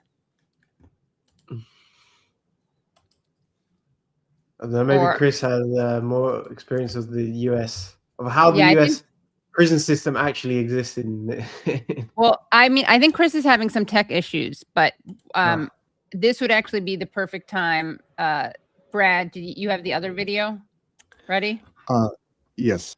Okay, so this is a great, I think, segue to go from that video about the alleged rights afforded prisoners in the United States. Let's take a look at next this video of a woman, the 22-year-old teacher in Grand Rapids, Michigan, at a protest against the attacks on Venezuela. Something very interesting happens.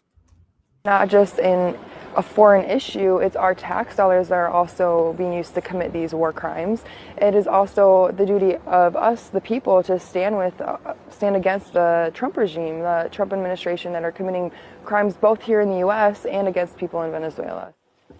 Now, in the background of this interview, you could see that police car. And now right here, we're showing you video we have. Immediately after the interview finished, Plickta was arrested by 2 Grand Rapids police officers. You can see it in the video, and an officer tells Plickta that she is being arrested for obstructing a roadway and failure to obey a lawful command from a police officer. You can see as she's taken away in that car, she was issuing a number of messages about wanting the U.S. to free Maduro. But again, she was taken away by police officers there. And you can see in this video, officers were closely following this procession in downtown Grand Rapids. We have reached out to GRPD for more information about the arrest, but we have not heard back so far. Yeah. Yeah. So that's quite the metaphor. Yeah, no, of course. It does remind me a little bit of, I don't know if people saw a few months ago when I think the Ursula von der Leyen was speaking in Belgium, at some sort of event in Belgium, and there was a pro-Palestine protester. And she says, oh, well, you see, if you had done that in Russia, you'd be taken away. And as she was saying that, the protester was taken away by police. So I think we're going to see more of these type of incidents emerging definitely in the US. Wow. Yeah. Well, I think we may have lost Chris. Hopefully not in an undemocratic way. Oh no, here he is. Chris, are you back? I am. Can you hear me? You're muted, I think. No, I can hear Chris. Oh, you can? Say something again, Chris? Hello. Am I online? Yeah, you are. Maybe on my end. Yeah. Were you able to see that nice juxtaposition? No, I failed to see the clips. Something happened to the internet here. Well, it was a Fox News correspondent was saying how touched Maduro was by the rights afforded to him in the United States. And then right after that, we watched a clip of a 22-year-old woman who was arrested literally just for speaking out at a protest against the attack on Venezuela. So striking contrast, yeah. But I think it's worth kind of discussing more. The claims. There's so many claims right now. People are tweeting this out that there are people being rounded up in Venezuela. Can you just respond more to the claims that there is a lack of democracy in Venezuela? And I know this is something that you write a lot about, Chris. And then Ollie, what your thoughts on this framing is? Yeah, well, there's so much that's just outright lies. It's hard to know how to really work against such an outright lie. People are being rounded up. That's not true at all. Yeah. For example, I mean, maybe one incident that people refer to was immediately after the July 28th elections of 2024, there were extremely violent protests in the street, and those people mercifully were put in prison to prevent violence spreading, prevent harm to everyone else in the country and the city. So I believe that the government's always shown a great deal of restraint, and it's always permitted protests. It permits the democratic opposition to participate in elections. And so I think that these things that people say about, I mean, it's hard even to know where to begin. This is one of the most democratic countries in the world. The current president has been ratified through numerous elections. In the time of the revolution, there's been approximately 30 elections. And the government has been consistently honest in recognizing when it is lost. For example, in 2007, there was an attempt to do a reform of the Constitution, and that was lost, and we recognized it. The same thing with the loss of the National Assembly in 2014. So here's a country that plays by the rules, that permits people to protest as long as they don't do so with an extreme level of violence. I mean, if these kind of comparisons, the people should know them. I mean, do you really think that you could go out and start shooting at the police or shooting at the presidential palace in any country and not be put into, not be detained? Those people were not harmed bodily; they were just put in prison. So, and nothing has happened in these days. There's been nobody rounded up, and there's been no protests on the part of the opposition. The opposition here is really defeated. They've been defeated on a political level. They really have no project of a country. You know, as everyone knows, Maria Corina Machado enters the long list of bloodthirsty Nobel Prize winners, from Henry Kissinger to any number of war criminals. But here, she has absolutely no weight. Nobody, even in the opposition, talks about her. And the opposition does not have figures, it does not have a movement, and most important, doesn't have a project. So I don't know what world people are living in. They trade in the most gross lies. And it's actually just a sign of a radical kind of Eurocentrism, that people feel that Latin America can just be a world where you can say whatever you want about it. You can just say that something, I think Lindsey Graham said, Maduro's killed millions of people. What does that mean? The blockade, perhaps the blockade has killed thousands. The blockade has killed hundreds of thousands of people. But where does this even idea come from? So it's, of course, you know, a world upside down, a world with its feet in the air, as Eduardo Galeano would say, when the kinds of things they say about our context. It's, people should take the time to go to good news sources, to listen to this program, to listen to Breakthrough News, to pay attention to what the Tricontinental Institute says, or to just grab books like The Open Veins of Latin America or numerous other publications. Chavez gave to Obama. Yeah. Yeah. Which to know what's actually going on here. Yeah. And Ollie, and you guys have been very generous with your time, but I just wanted to ask you, Ollie, if you, as someone who's based in Beijing, could talk about the role of China in kind of, I guess, in international politics in general. But there's a lot of discussion about how there was, it's because of China that the United States did this. They don't want like China and Venezuela to be cooperating. So I just want to get your perspective from someone who's based in China right now. And I have to try to plug in my Wi-Fi again, so I'm going to be off video, but I'm watching on my phone. Okay. Okay. Yeah. Well, I think the past, the past 20 years of the Bolivarian Revolution, if we're talking about Venezuela specifically, China's been an incredibly important partner of Venezuela, as the world, as the United States sanctioned Venezuela and had the complicity of other Latin American countries in enforcing those sanctions. China was there to disregard that and continue trading with Venezuela. They're a major purchaser of Venezuelan oil, of course, when the United States began the blockade on that. And then that was an incredibly important part of how Venezuela was able to reconstruct economically after the worst years of the sanctions of the effects of the sanctions in around sort of 2019, 2020, that period. So yes, but China has been a hugely important ally of Venezuela. In terms of, will this operation, damage, is the US trying to carry out regime change in Venezuela as a kind of proxy to try and attack China? You know, yes, China buys oil off Venezuela.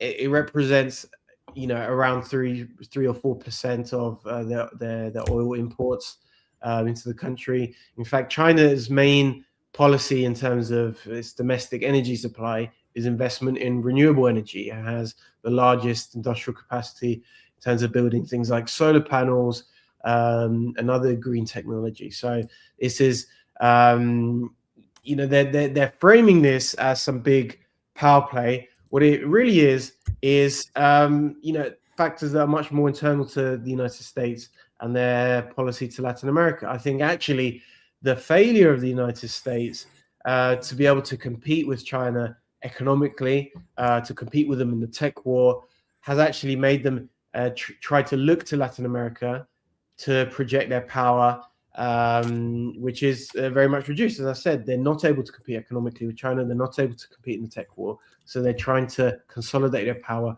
by battening down the hatches and attacking Latin America. So I think that's the real story. And yes, of course, and China will continue to be an important ally of Venezuela, and maintaining trade, maintaining economic cooperation in the face of the sanctions that still exist and that are being tightened right now in Venezuela. And that's been the role of China with every country that has been sanctioned by the United States. China's been there trading, cooperating with everyone that has been the victim of sanctions at the hands of the US. Yeah. Well, any last words that you want to share? You guys have both been so generous with your time. I have so many more questions. We also have a surprise final guest that we are sending, that we are bringing onto the show, who will be joining us from Caracas. But yeah, what else do you want to make sure that the audience knows? I mean, I think they've already learned a lot from listening to you guys, but. I would like to second what Ollie says about China. China is the exact opposite of what the United States foreign policy is. China promotes mutual growth, is always, it has a non-military, non-imposition attitude towards other countries. And so it's an example of a totally different kind of diplomacy, a totally different way of relating to countries. And also, as everyone knows, some people lack words or concepts to describe the new form of imperialism that Trump is promoting. But I would like to say to point to a key feature that I think describes this situation. It's that Trump is proposing that the United States will be, and he in particular, as the executive of the United States, will be a kind of unique colonial hegemon. In the colonial legal notions and colonial justice, essentially the colonial hegemon has the right of life or death over every colonized subject, whether it's any part in the world, whether it's Qasem Soleimani, who was killed 6 years ago on the date. Right. So the United States is proposing that it can just exercise the right of life over death over subjects everywhere in the world. When you see Trump and his band of sycophants speak, to them, other nations do not exist. Other peoples do not exist. The world is a group of individuals over which they exercise complete power of life and death. Apart from that, the resources of the world all belong to them. Again, this is a colonial notion. So essentially, Trump is promoting a radical new colonization of the entire world. I think everywhere around the world, people will reject this, maybe sooner or maybe later. But this has to be seen as an aggression against every people in the world, every nation in the world, especially every people and nation that desires to be free. And when they say they're going to run the resources of Venezuela for the benefit of the Venezuelan people, again, that flies in the face of every lesson that's been learned from history, from the process of anti-colonial struggles and decolonization that occurred in the 20th century. Everything indicates that it takes a people's control of its own resources to prosper. Mexico became a prosperous country when Lázaro Cárdenas nationalized the oil resources. Famine ceased in India when India became a sovereign country. Every decade under British colonial war rule, millions of Indians died from famine. And with the mere fact of Indian independence, famine ceased, major famine ceased. So sovereignty, control of resources, self-determination is the key to prosperity in the world. The viewpoint of the world that Trump is promoting is an absolute negation of every principle And it's a total attempt to deny sovereignty and dignity to people in the world and a prosperous future, even their existence. Yeah.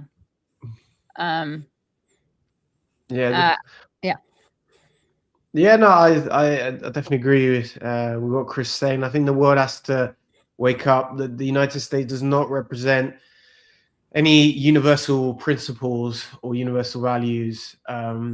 This long, the years of packaging of US imperialism as democracy promotion, as this or that. I think we can see now that was entirely a PR exercise, and now that Washington has decided that it no longer wants to, go to the efforts of giving it that packaging.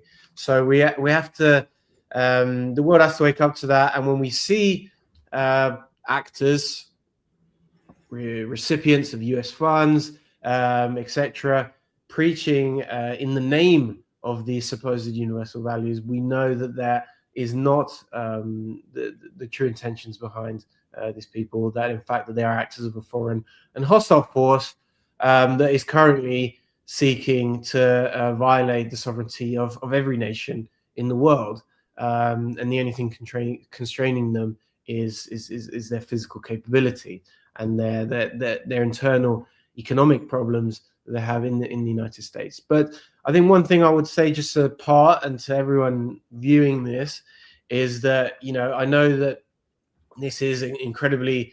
These are dramatic times, and there's a lot going on, and there is an instinct, I think, to be glued to social media, to apps like Twitter, where it seems like 100 different things are going on at the same time, where there's so much messaging from the White House. I think it's good to try and tune out the noise, to try and remember that when there is messaging coming from Trump, from Rubio, from the White House, that it has an intention, that they're not relaying the truth, and that every take you see on social media from so-called military experts or breaking news accounts that are not actually real media outlets, to evaluate these things properly, to tune out some of that noise, and to look at the big picture. And the big picture is that Venezuela suffered a terrible attack, but that it has not fallen as a country, and that the fight to defend its sovereignty is going on right now. All right. Well, great. Thank you guys so much. And we are going to bring on our final guest. You guys can stick around if you want, but also I totally understand if you need to go. You're nodding, so you want to go? No, I was just going to say venceremos. Okay, yeah. Yeah, venceremos. Okay. Good night, everyone. Sorry about these awkward segues. I don't know why. I guess I'm having separation anxiety from my guests, but I'm very excited to bring on Diego Sequera, who is a journalist, writer, translator, editor, political analyst based in Caracas, and he is also the founding member of Misión Verdad. So, welcome, Diego. Hi. Hey, Katie. Thank you so much for joining. Good, you? Thank you for having me. Of course. Good. So we just wanted to, I was really excited to interview you, and I didn't know if you were able to join. So I'm very excited that we are able to join. We've been talking to, we spoke to Chris, who's in Caracas, about what he was experiencing on the ground. We spoke to Ollie, who is used to be based in Bolivia, and now he's in China, actually. He's in Beijing. So we talked a little bit about the international relationship among different Latin American countries, and also between China and Venezuela. Is there something in particular you want to make sure that we talk about that you feel like is being missed by the media or being missed by the analysis of Venezuela? Well, I was just going to comment. I just drove around. I've been traveling for like 4 days to 5 days to finally reach Caracas, making stops and stopping in rural areas and talking with with campesino movements and also and to see what beyond Caracas is going on. And it's basically I'm pretty sure that Chris already addressed this, and I'm pretty sure it's not going to be that different either. Basically, things are calm now. Today was actually a day in which people were about their businesses. I had friends that went to the registration and, sorting out stuff with, documents regarding cattle and that kind of stuff. So this kind of small daily life elements, I think, are very important to address and to make people take into account that life still goes on the most simple, direct, local level. And I think I think there's something that you cannot lose sight from in this context, because precisely that shows that, we're still standing. There's no breakdown. There's no unrest. There's nothing crazy going on right now. Mm-hmm. Well, yeah. What have you been seeing and hearing from the people as you've been traveling throughout the country? Yeah, basically there are two basic reactions to them. Overall, of course, you have the people who are less politicized, that are either about their business or they're just home. So, as in, usually at the afternoons, you're going to see a lot of people in the porch of their houses and just doing the usual town stuff, which is meeting your neighbor or your family and just talking about the day and having coffee or playing domino, that kind of things, which is, and especially these days. I mean, today it's Reyes, King, the Three Kings. Yeah. Which is also part of the festivities, and festivities here are quite important, especially the holiday end of the year holidays. I even got to hear at some point Trump saying that the attack was planned actually for Christmas, which makes this even more dark and insane and cruel. And I don't know how much. I don't know how much of people are aware of the extent of the attempt to dehumanize a whole population that actually doesn't deserve any of this at all. And I'm not talking not only about what's going on the last week. I'm talking about more than a decade, actually, when things were really getting tough, when sanctions started with all this color-coded revolution attempts and unconventional warfare, and also the ways to try to strain the structures of the state and create, either the legislative power as opening the gateways, or created, even as we all remember, fake presidents in order to bring about that change that it got up to this point. And it got up to this point basically because everything else has failed. And it has failed mostly because they're also focusing on, and this is something I've been saying a lot, on us doing their bit. Like the cheapest way to reach their goals, not only Trump, mind you, this is also a bipartisan thing. You cannot, I mean, it's very nice to see all these Democrats now concerned and saying stuff, and of course, now suddenly they're worried about Venezuela. Not only, and I might add, not only in the U.S. I'm also talking about the liberals in Latin America and Europe in particular. Now they're all scared. I mean, you had people like Gabriel Boric, the Chilean president. Yeah, who's coming out of office right now, and of course gave the country to a far right Pinochetista. Right. But I mean, they were so militant about us. They were so aggressive about us.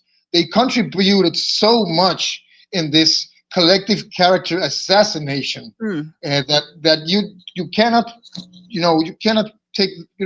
forget this. This has been a sustained contribution between let's call it, for lack of a better name, ideological lines, in order to get to precisely to this point. And this point is where nothing worked, so they did what they did against Presidente Maduro and the First Lady Cilia Flores. And I think there was also a haste in this precisely because one of the things that were not working anymore was precisely their staple model of regime change, or put on pressure and try to crush the economy and go slow motion on destroying people's lives, which was sanctions. Right. And Venezuela has proven basically that they can be that you can overcome them. So I think this is also part of the, if there's some method into this madness, this was part of the conclusions, preliminary conclusions that the Prince of Darkness, Marco Rubio, has probably thought about. And actually, I think, and I'm saying it one more time, I think there's no one more dangerous in the world right now than Marco Rubio, even more dangerous than Netanyahu, and because he's the only one that actually has furniture inside his brain. I mean, not only delusional hot air and I don't know what kind of demented landscape inside. I mean, this guy knows what he's doing. This guy knows that this is his plan, and this is the furthest that the Southern Florida Neocon Yard Club has got in their 70 years of being one of the favorite U.S. mad dogs to do the worst kind of things, the worst kind of causes throughout Latin America, and even inside the United States, as we are very well aware of. So right. I think it's an element that you have to always keep into account. But just to finish the point, it's funny to see people who actually sponsored laws and sanctions and everything else, and different kinds of misadventures, different styles, of course, by proxy, indirect approach, NGOs, whatever, just a year ago, or more now, formally a bit more than a year. And so here we are, and this is all on them, all of them. So when you're, and I have to actually, I'm going to go off screen because I have to grab a jacket because my, speaking of saying, I mean, I'm very privileged, but my heat just went off. So, which will be temporary though. But I want to ask you two questions. One is if you can kind of elaborate more on who you're talking about when you're talking about people who drafted sanctions. Yes, sure. Yeah, kind of name names, and also then I want to talk to you about what it's like living under sanctions, because one of the things that I always appreciate that Aaron Mate does is that he tends to call them murderous sanctions, which is really important because I think sanctions sound so kind of abstract, harmless, abstract, and like just a policy thing, and it's like, well, war is bad, war kills people, but sanctions is don't do that. So can you elaborate on those two things, and I will be right back. I'm listening. Sure, it's not on video. No, go ahead. I mean, the list is quite long. I mean, let's talk about Tim Kaine, for example. Let's talk about this disgraced guy, Bob Melendez. Let's talk about Marco Rubio himself. Let's talk about the late, hopefully in hell, John McCain.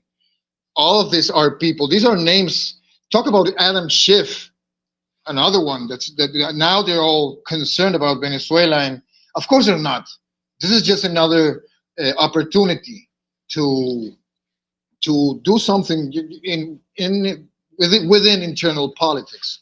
Now, living within sanctions, let's put it as easy as this. I mean, we had the highest salary in the whole hemisphere. We had the highest living standards, or at least on the top on the hemisphere, before 2015, when it started. And how does this translate? If we go through stages, it was first a moment of shock and upheaval look, in 2014, when the Guarimba started, which was it's the local name for all this tactics of this violent tactics to disrupt daily life into all the Gene Sharp stuff, as in challenging the authority and the non-violent spook style of organizing. That was the first moment that the state defended itself. And by the way, it was led back then by Leopoldo Lopez, Antonio Ledesma, which some people forget about him. They call him the vampire here, by the way, and Maria Corina Machado. And what's important here, I'm jumping 11 years back, 12 years almost. No, this is very helpful. Because after El Comandante Chavez died, there was this natural process in which is pretty natural, it's pretty ingrained in Venezuelan fabric, in which people were like reaching out back again. I'm not saying that with Chavez it was a polarized thing, a completely polarized thing, but there was this empathy, this sense of gathering, especially from the opposition, who were far more scared than us during those years. And it was a natural, organic process that showed you that there were scars, the wounds inside our society weren't that deep. They were there was no, they didn't reach any kind of point of no return. And suddenly, this happens. This attempt to fracture precisely all the threads that make a society itself.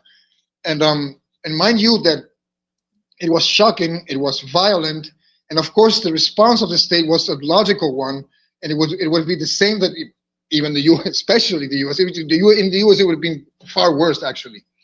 I mean, you had to go tough on some of these goons and criminals that were also hired that were actually behind the people who were actually, maybe some of them well intended to support freedom and on all those cherished values.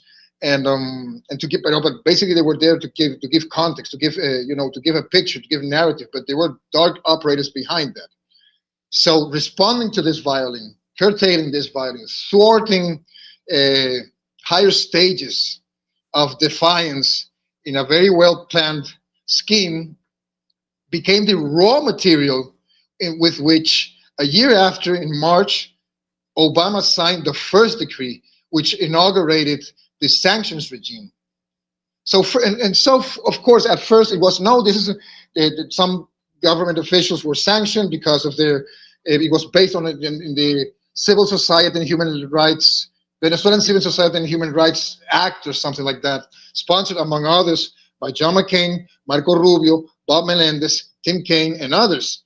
And so when this happens and became the raw material, people just basically said, no, this is not going to go further. This doesn't affect the Venezuelan people at all. This is not going to happen. But suddenly, things started to happen. Economic boycott, financial boycott, trade boycott from the outside, from our neighbors, from the Colombian government back then.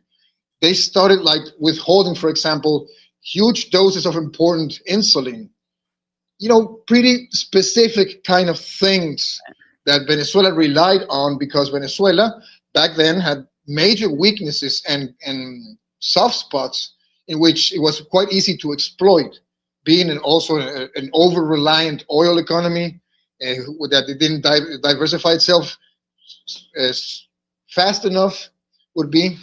So, and then became, the whole thing about hoarding,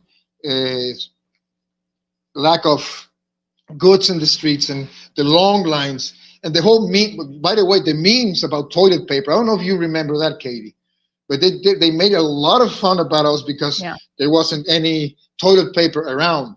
And this gives me, and I'm going to jump just for a moment, 5 years fast forward in 2020, when COVID started, when the COVID lockdown cringe started, I had a really enormous sense of schadenfreude when I saw Germans and all those advanced countries just losing it precisely because of toilet paper. And when they told us during the lockdown that it was going to be a tough one, we basically laughed because we already went through so much.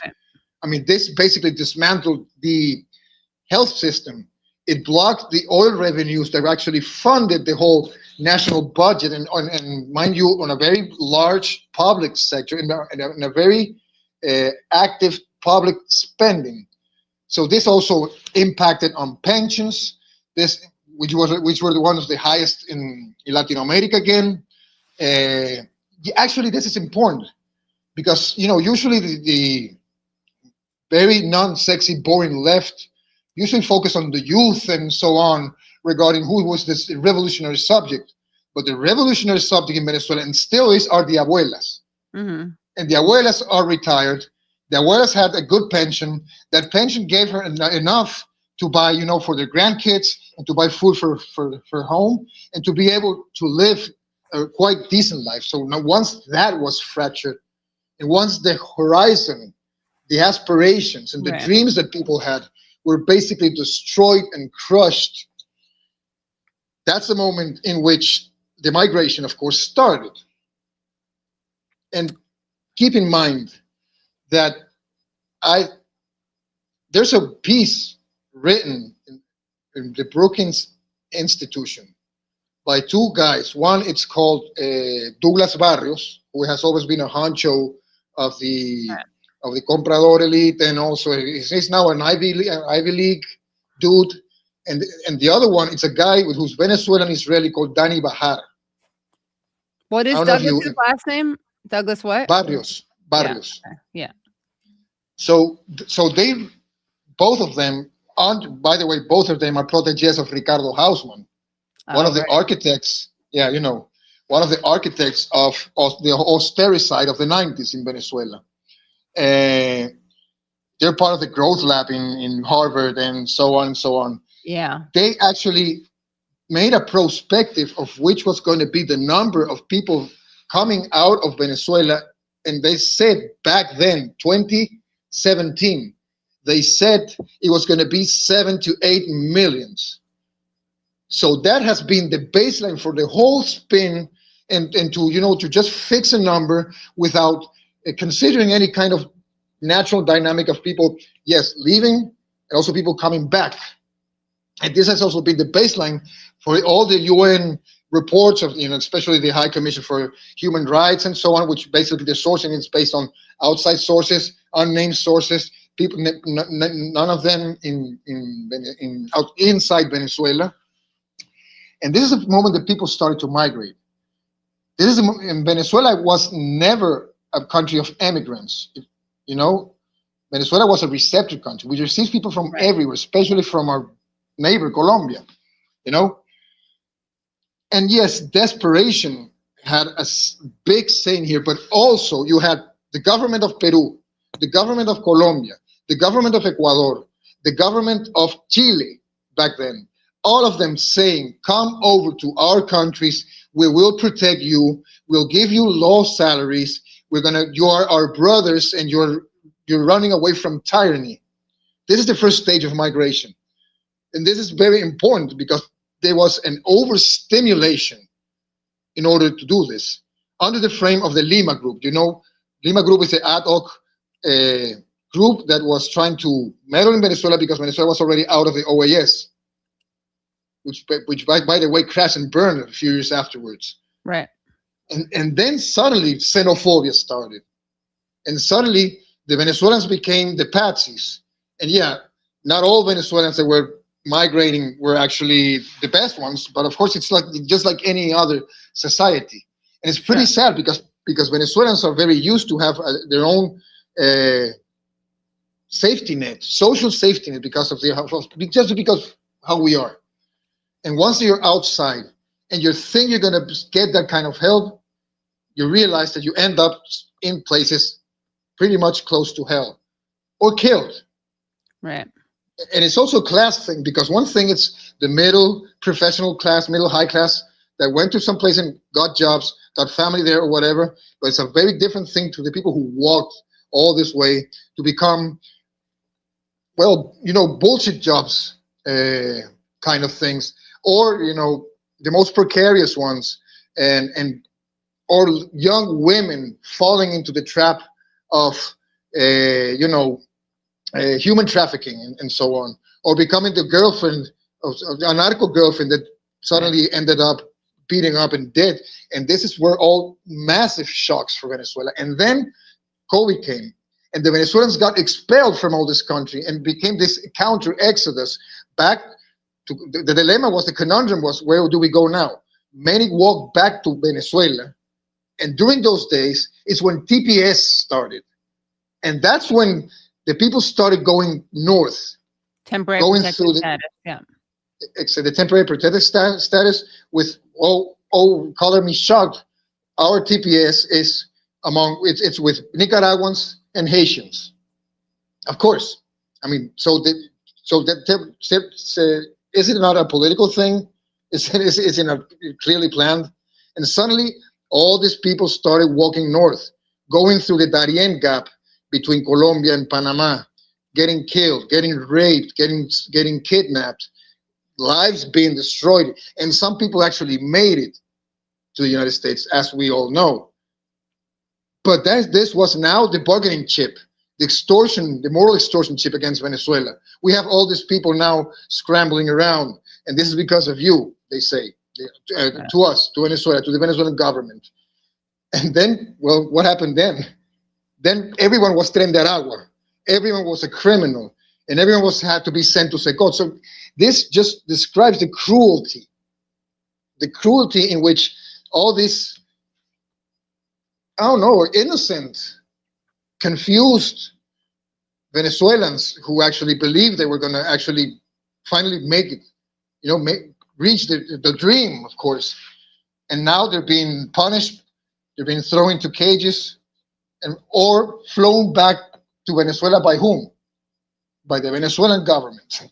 So this is one of the elements that I think it's very important to keep in mind. Even, I don't know, up to this point, but still 3 weeks ago, the flights that were coming, they were taking the Venezuelan migrants out of the deportees, were Venezuelan flights coordinated with the USG.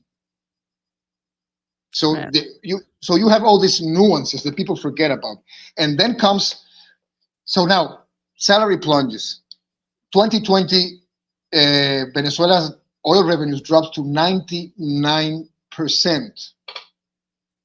I mean, just imagine what that means to a country that actually relies mostly on oil. Just think about it. I mean, it's just, it's beyond cognition in that sense. I mean, people don't understand how much that people have actually gone through here and still are here standing and prevailing regardless of whatever's going on. This is so important because I cannot think of other societies able to just stand and go through all of this, and we still meet on weekends and have beers and be goofy and do whatever, and talk to our neighbor, which is a Chavista, and the other one it isn't, and there's there might be fights or whatever, but society hasn't been vilified in that sense. Right. And I think that's also a fundamental element. And suddenly we started recovering. Suddenly we had 130,000% of inflation recognized by the Central Bank of Venezuela back in 2020. 130,000%. I mean, that's not natural. Yeah. But you have to obfuscate and say this is all about a model that failed, socialismo, and socialismo bolivariano, mind you. It's a mismanagement, it's corruption, and yes, there are those things. There is corruption, there is mismanagement. There's no doubt about that. Like any other country, right. We have corrupt people. We don't have a corrupt system like in the United States. We don't have a corrupt system like in Europe, in Western Europe. That's a big difference, You can have criminals in countries like ours, in global South countries, but we're not criminal countries. And that's another massive difference when we talk about all of this. So, of course, living standards were recovered, but they never got back to the point where we were in 2012, which was sky high. I mean, money really made sense, And now we have to rely on whatever, in the sense that, our currency, it's just basically destroyed. But even though still we were able to manage, if it's going to be the dollar, we'll use the dollar. If it's going to be the euro, you'll use the euro. If it's going to be crypto, we'll go crypto. It doesn't matter. But life kept going. Yeah. It wasn't interrupted. And this is like the time frame in which nothing that they were looking for, the main objective, which was basically realigning the country back into U.S. strategic interest, nothing of this happened.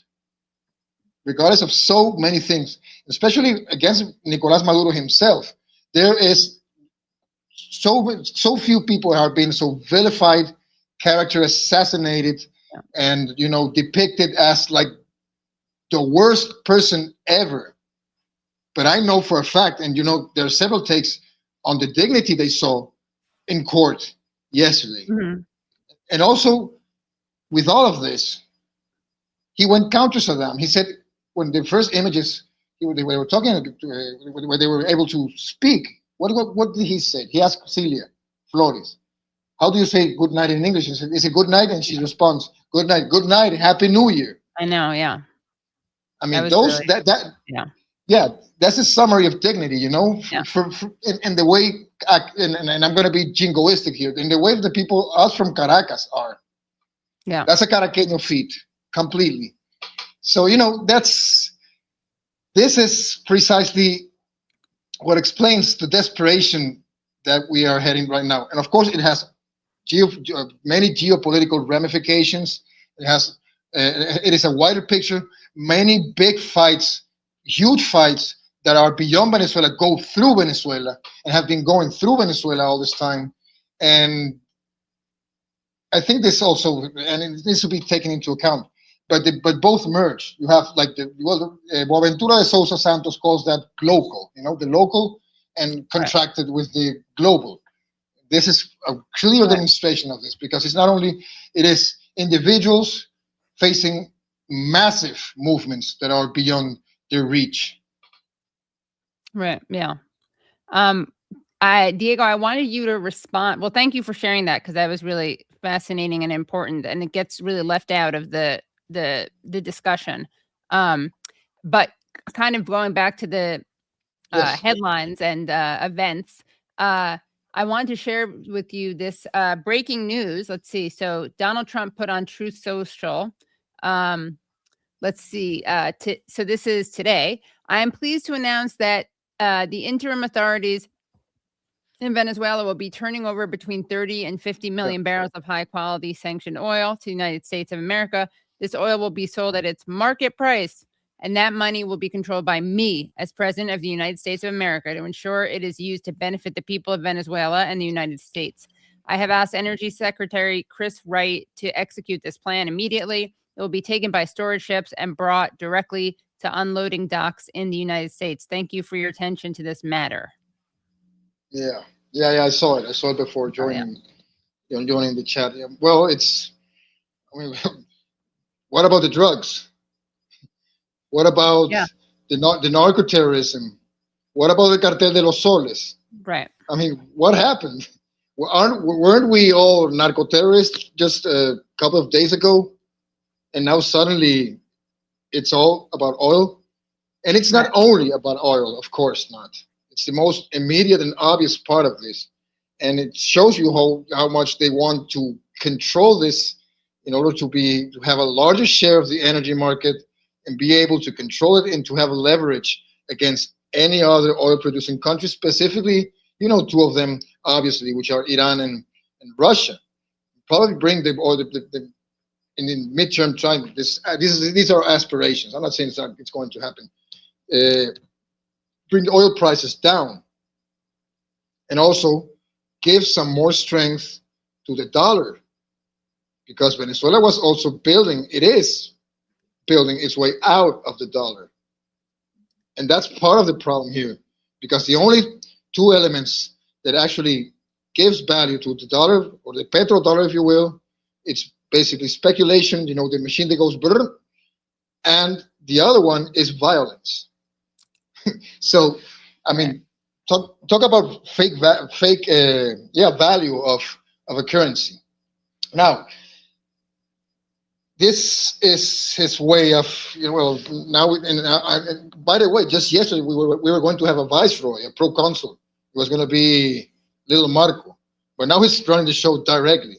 So this proves one thing: there's no actual plan after what they did. There's no actual coherent planification. I don't think. I mean, he's probably making a Frankenstein of takes by Rubio, by that by that also bright bulb of Stephen Miller, and all those people who knows a lot about Venezuela, knows a lot about energy, knows a lot of Venezuelan Latin American history, and try to do this. But in a way, this is funny enough, because this works also to the benefit of Venezuela in the sense that it's going to relieve the deposits of oil, what's been also withholden by the oil quarantine of Marco Rubio. So you have now a very important contradiction there going on just with this boasting. And this actually helps oil production inside Venezuela. But of course, on that specific level. But then you have, well, the geopolitics of this. He's doing this weird-ass neuronic Caligula kind of celebration, victory lap. And this is one of these manifestations. And I think from the side of Venezuela, and this is me just, this is basically a hot take, this will become another Aikido move that we're going to have to do and to absorb at this moment. Because you're not going to defy someone that's actually has hostages, very high-profile hostages at this moment. But let's see, and also the other thing, this is all sugar high win. This is a sugar high victory. We might like to see what's going to happen in the midterms regarding all of this. Yeah, they're also pressuring, of course, which comes with this, and this the Trump corollary operating. They already ordered Venezuela to suspend any kind of deals and negotiations with, of course, whom? With Russia, China, Iran, and Cuba. Right. And the Cuba fetish here, the Miami spell, like Joan Didion once said, the Miami spell is here operating quite clearly. And, this is the symbolic victory or the symbolic aspiration of the Southern Florida crazies here. Because, of course, there's this, game theory, crappy game theory, domino effect thing that, of course, if Venezuela falls, immediately Cuba will. And Nicaragua then, the whole troika of tyranny, to use in John Bolton's parlance. So it is, it is overwhelming, and it's a work in progress right now that we have to see how it is being micromanaged. But mind you, Venezuela is actually gone through enough to know how to move in this kind of things. And we are witty enough. But there's another important conclusion here regarding all of this. They say that we are the dependent ones. They say that we are the ones that actually are the underdeveloped or whatever. But guess who's the ones actually relying and depending on our oil? Because we were able to sell it regardless of how, for more than a decade, even though causing a lot of harm, by the way, to U.S. oil companies and buyers, as not only Chevron, but also Valero, for example, who was specialized in buying heavy crude for the for the whole refining circuit that operates in southern U.S., in Louisiana and Mississippi and southern Illinois, which are refineries basically designed for this oil, and it can't be replaced by any other. It cannot be replaced by Canadian tar sands, for example. It just can't. It just doesn't work, and you need to feed those refineries in order to, because otherwise they can collapse. So one more time, who is actually dependent on who? I listened to the last part of what Ollie and Chris were saying, and I don't know how different actually is, how our new way of colonialism is. This is colonialism 101. We're just jumping back 500 years in that sense. It's the primary accumulation kind of thing.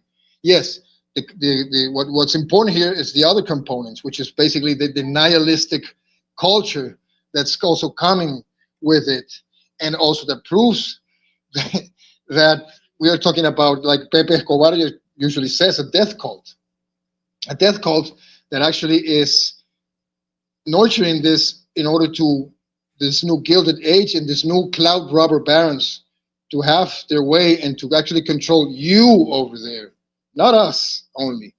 We are people outside of the walls, We're people that are not inside the sacred circle of liberal democracies. You are. And you're the ones that the jungle. Exactly. Yeah, exactly. We're in the jungle. Jungles are hard to tame. Yeah. Jungles are hard to decipher. Gardens are quite easy. Right. And it's quite easy to herd all the people inside the garden and make them suffer as much as we are. And you are, actually. And you already are. That's the population, the U.S. population, and also the Europeans. So this also describes how harmful this is. And one more thing. He talks about subsidizing the reconstruction, quote unquote, of the Venezuelan oil industry. Do you think actually it's going to be corporate money that's going to be put into that? No, it's going to be your tax money one more time. So this also shows how self-destructive this all is. And that's why I'm saying that's why I am saying this is a sugar high win. It's a short-term thing. Let's see what happens in 3 weeks from now. Wow. Well, this has been really fascinating, and I'm gonna hold you to it. I'm gonna have you back on in 3 weeks. Or yeah, 4. let's do Let's do a check-in again. Yeah, to see. Yeah.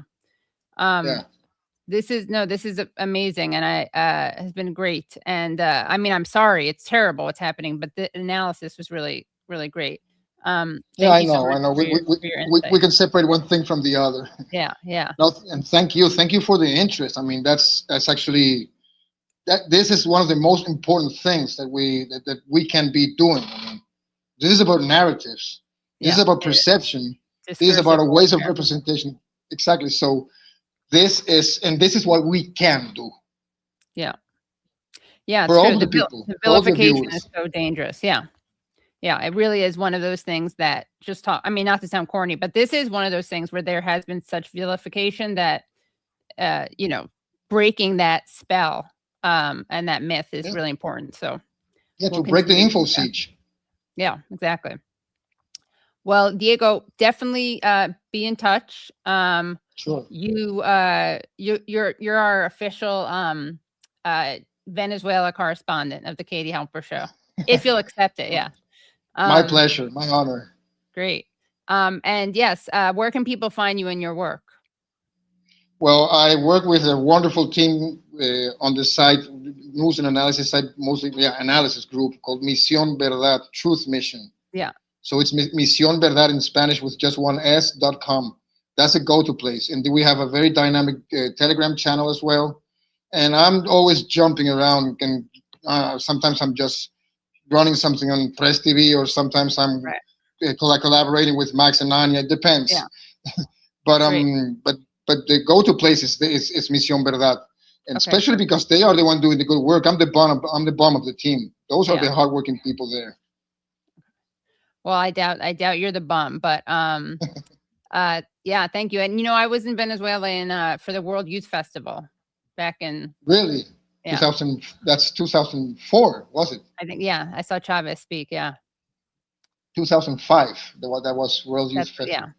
And if my friend Sol, so my Spanish teacher, who I'm still friends with, hi Sol, if you're watching, and Barry, but her uncle was Jorge Gaitan.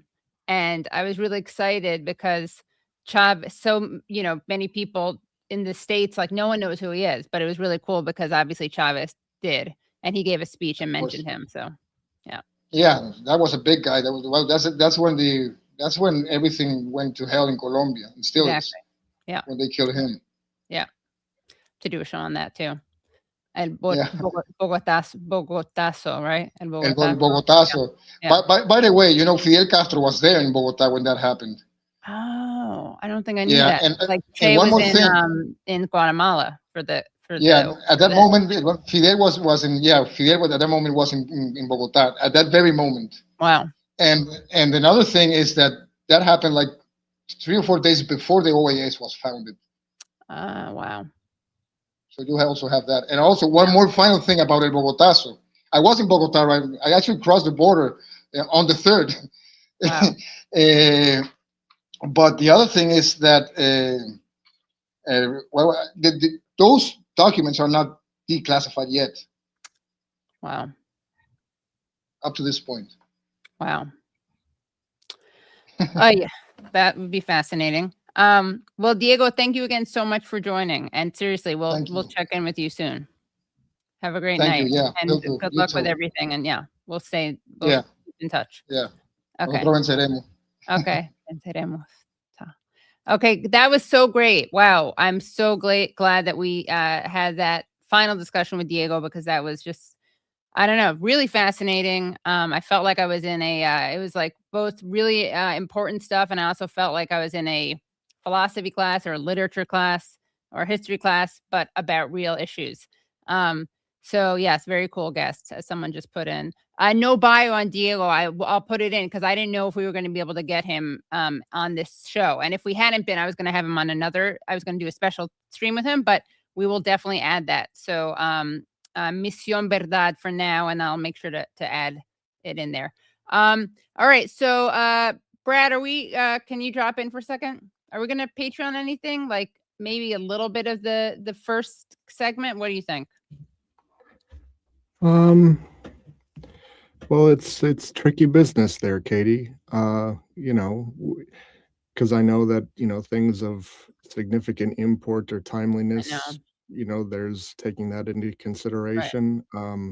But we also want to, give Patreon supporters, something for making this show happen. Exactly. Why don't we do like a little Patreon of there's some good juicy stuff at the end with Mike and Greg. Right. Yeah. All right, cool. So as a reminder, if you're watching this live, you're so lucky. If you're watching this later and you want to see the full thing, you can do that at patreon.com/The Katie Halper Show. Again, that's patreon.com/The Katie Halper Show. And we appreciate your support of this show so much. We couldn't do it without you. Oh, and speaking of important stories, I will be doing another stream tomorrow at 1 p.m. right here at youtube.com/The Katie Halper Show. And it's going to be about Pakistan. And I will be speaking to 3 different guests about what's happening. Because remember, this story is not being covered, but obviously Imran Khan is still in jail. His wife is still in jail. And so we're going to be bringing you more important coverage of this story. And I'll be speaking to the sister of Imran Khan's wife, who's in jail. I'll be speaking to someone else who was an ally of Imran Khan. And I'll then be speaking to Hassan Ali, who is a Pakistani journalist. So tune in for that at 1 p.m. youtube.com/The Katie Halper Show. And also I'm going to make sure I have on Camila soon. So she'll be joining. She wanted to come on, but she's exhausted because she's been doing a lot of work. So Camila Escalante will also be joining us. Not tomorrow. Don't worry, Camila, because I'm not putting you on the spot, not booking you live without checking with you, but soon. She'll be coming on shortly. And don't forget, guys, become supporters. Hit subscribe and then the bell. Go to patreon.com/The Katie Halper Show and like the stream. Also, if you are listening to this as a podcast, which you wouldn't be, but rate and review. Thank you, Brad. Thank you, Andrew. Thank you, Nate. Thank you, Phantom Esfantan. Thank you, the guests. Yep. What were you going to say? Oh, something completely off topic, something that made me laugh earlier. I always tell you to treat the comments like the sun and not look directly at them. And I saw someone earlier commenting on me that I should just shave my hair. I think that, I don't know if it was the reflection of the light off my head, like thinking like it was like way back. Trust me, my hairline, it's just a sick joke. But they were supposing that I looked like I had some sort of genetic disorder or something like that. Who is that? What a weirdo. You're fired. Well, one of the times that once I asked Brad, like out of curiosity, I was like, when did you oh, right. When did Right. your hair go My hair gray? go from And I guess blonde it's to actually gray, white, yeah. right? But I call it gray. And Brad was like, when what did we meet for the first time again? I was like, I don't know, 2000. He's like, well, that was when. That was when it was, yeah. But then I'm thinking, if I do that, then I have to like grow a beard or something. I feel like, Oh yeah. Yeah. I don't know. We might It's a have good to look, like yeah. we might have to like poll test this. I don't know. Yeah. Yeah. Poll test this, Like yeah. do something with this. Yeah, well, there are AI apps that you can use. So we should I'm not, definitely Katie, do that. we talked about this. I'm not, no. I'm gonna do it without you. I don't care. I don't need your consent. I'll just take your photo. Anyway, by the way, I just have to say one final thing. And it's on another topic. I'll leave it. But speaking of comments, someone was like, I love you, Katie. Please no more religious discussions with Rabbi Yaakov Shapiro. I just want to say one thing. I don't know why I'm ending on this note, especially after you said don't look at the chat. But this is something I was thinking about the other day. People need to understand something. I am not at all religious. I'm not a particular fan of religion. I don't love everything in every text, religious text. I don't think that there are I don't think that the Talmud is free of is exempt of problematic things. My entire point is that I don't think that Zionism exists because of religion or Judaism. And part of the reason I say this is because you have a lot of secular people who are Zionists, and because without religion, they would be using something else. That's all I'm saying. And in terms of Zionists, there are more non-Jewish Zionists than Jewish Zionists. Exactly right. Yeah. So yeah. I just think it's a stupid argument. And I mean, again, there a lot of things lend themselves to genocide, and that's really messed up.